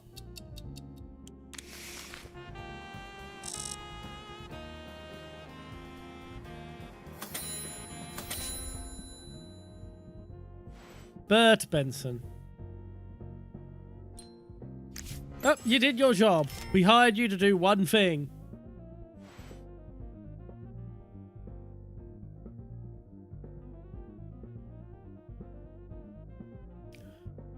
Yeah, sure. Why not?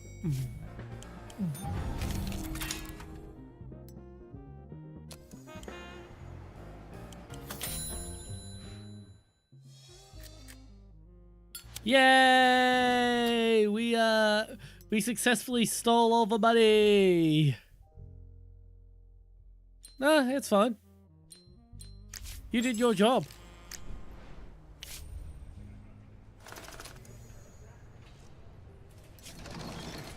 No, it's not considered midnight, but it's still late. Like,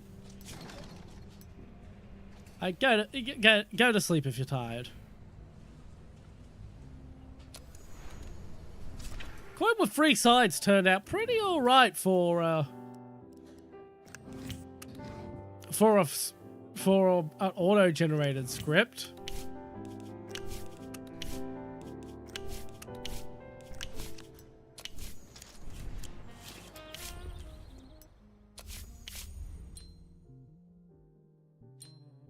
Sure.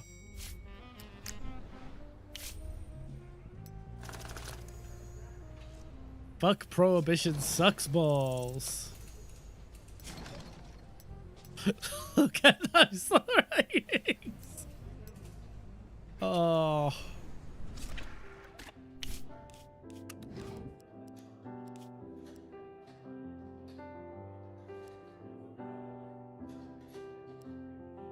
Alright.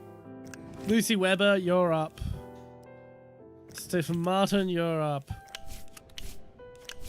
We're doing this on the cheap. The only reason we're recording in a house is it's free.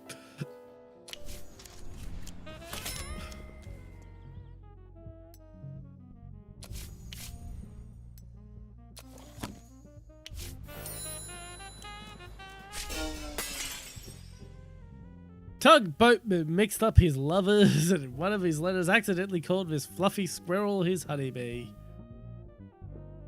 Really? That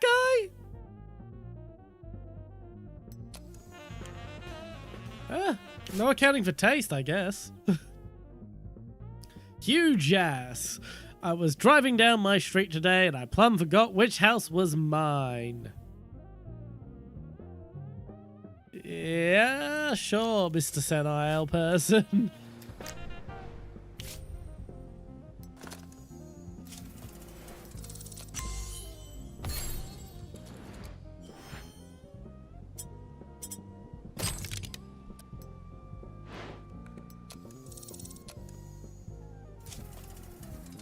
Rotten Fates.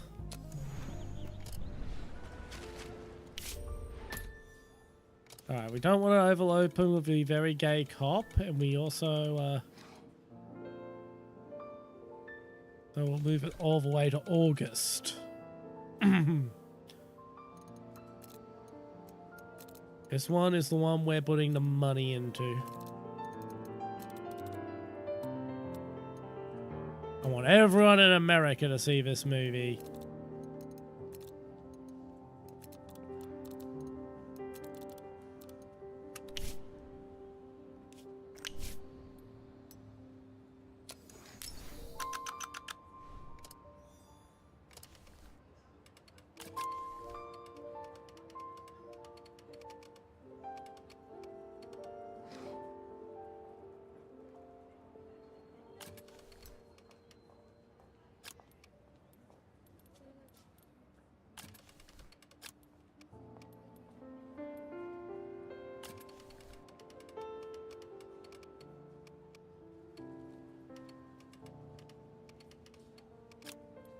There we go.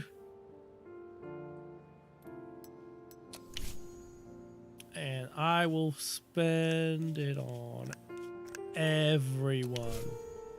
I will bankrupt the fucking studio to get people to watch this fucking movie.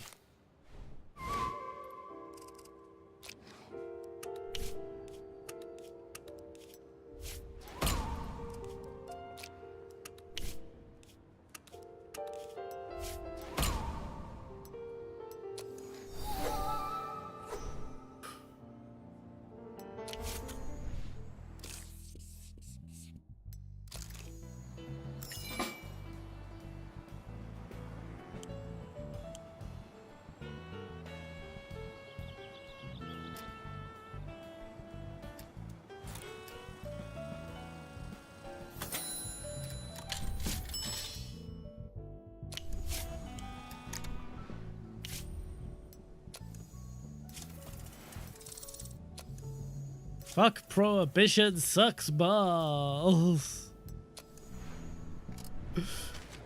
Alright, where can I place this? I'm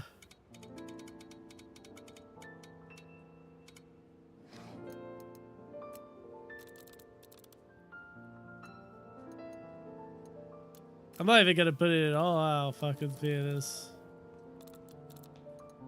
Only our theaters and no extensions. Cheapest fucking printings.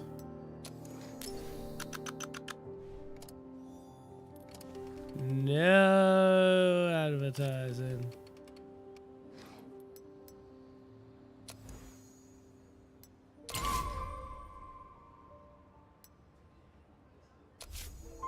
I literally don't care if anyone watches this movie, my guy. It's just to get the bootleg on.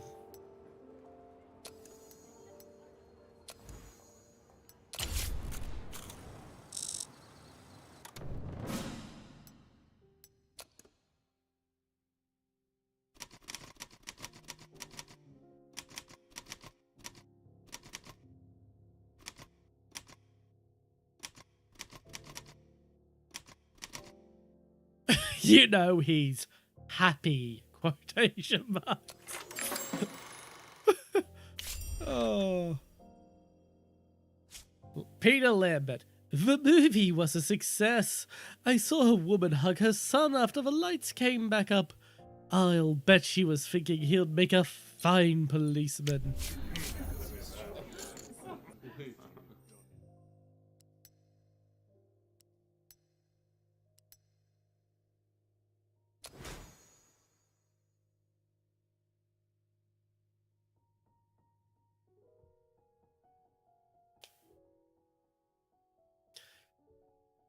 Fuck. We get some useful benefits.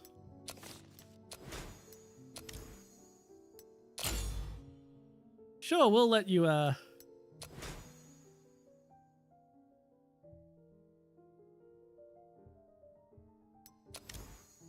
we'll let you do that as well.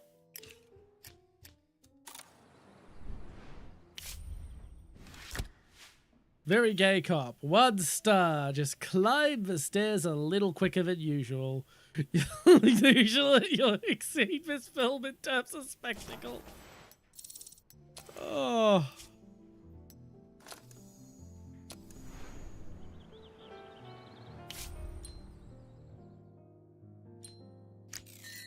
Nope, we are broke.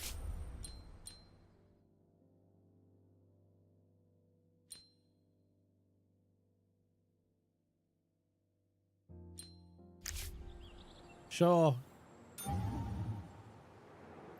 We're not doing anything with you at the moment.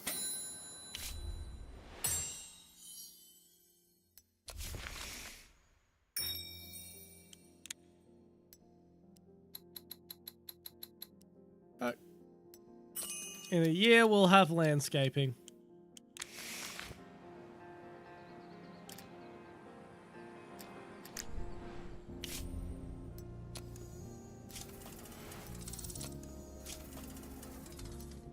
Coin with 3 sides.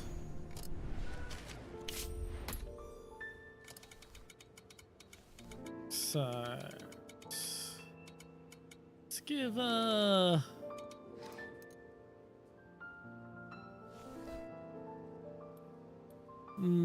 shit. Lots of people hate mosquitoes.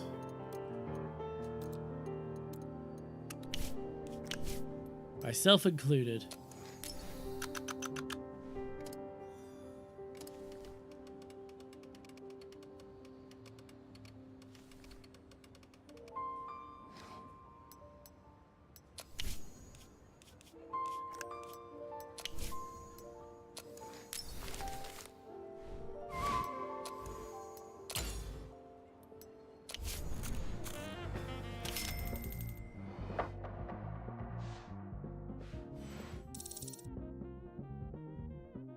No problem. We'll see how the very gay cop obey the law already. Wow, that turned out to be a good script for what was basically just basic bitch propaganda for the DA.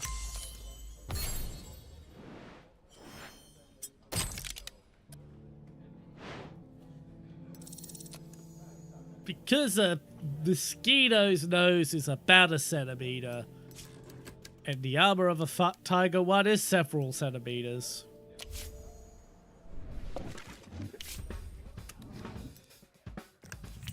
Alright, I'm one of the best guys on this. I'm gonna do a full location shoot as well.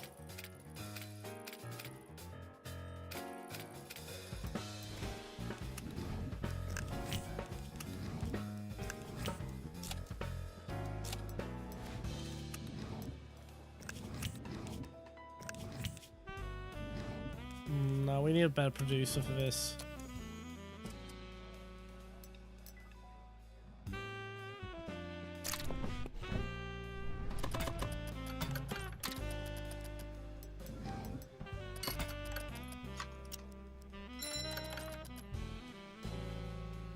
Hot-tempered and diligent.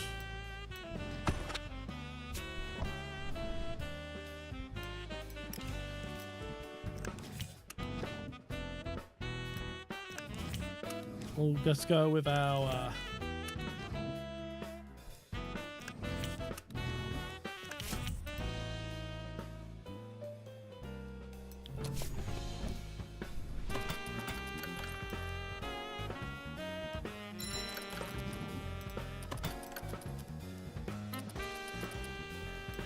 yep, extend the contract to the end of the project.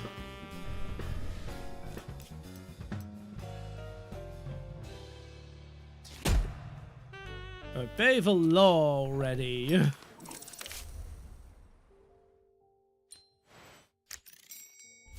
You can take a break, Dick.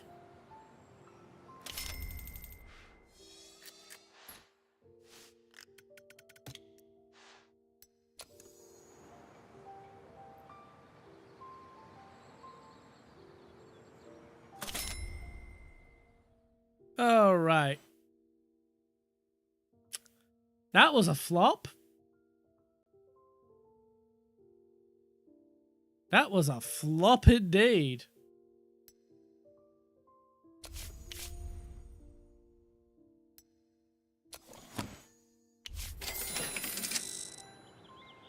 Right, that was where we were going to save.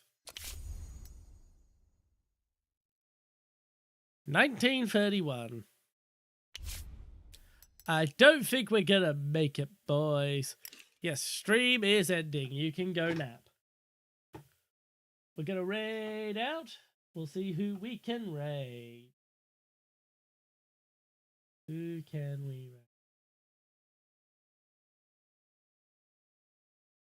raid? I mean, it's not like I can make you.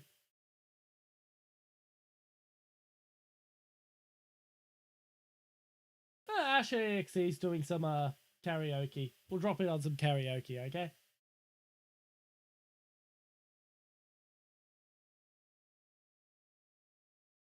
Alright, I'm General Chat Supreme Commander of the Chat RD, here to lead the International War on Boredom. Next stream is the irresponsible GTA 5 stream. Alright, bye!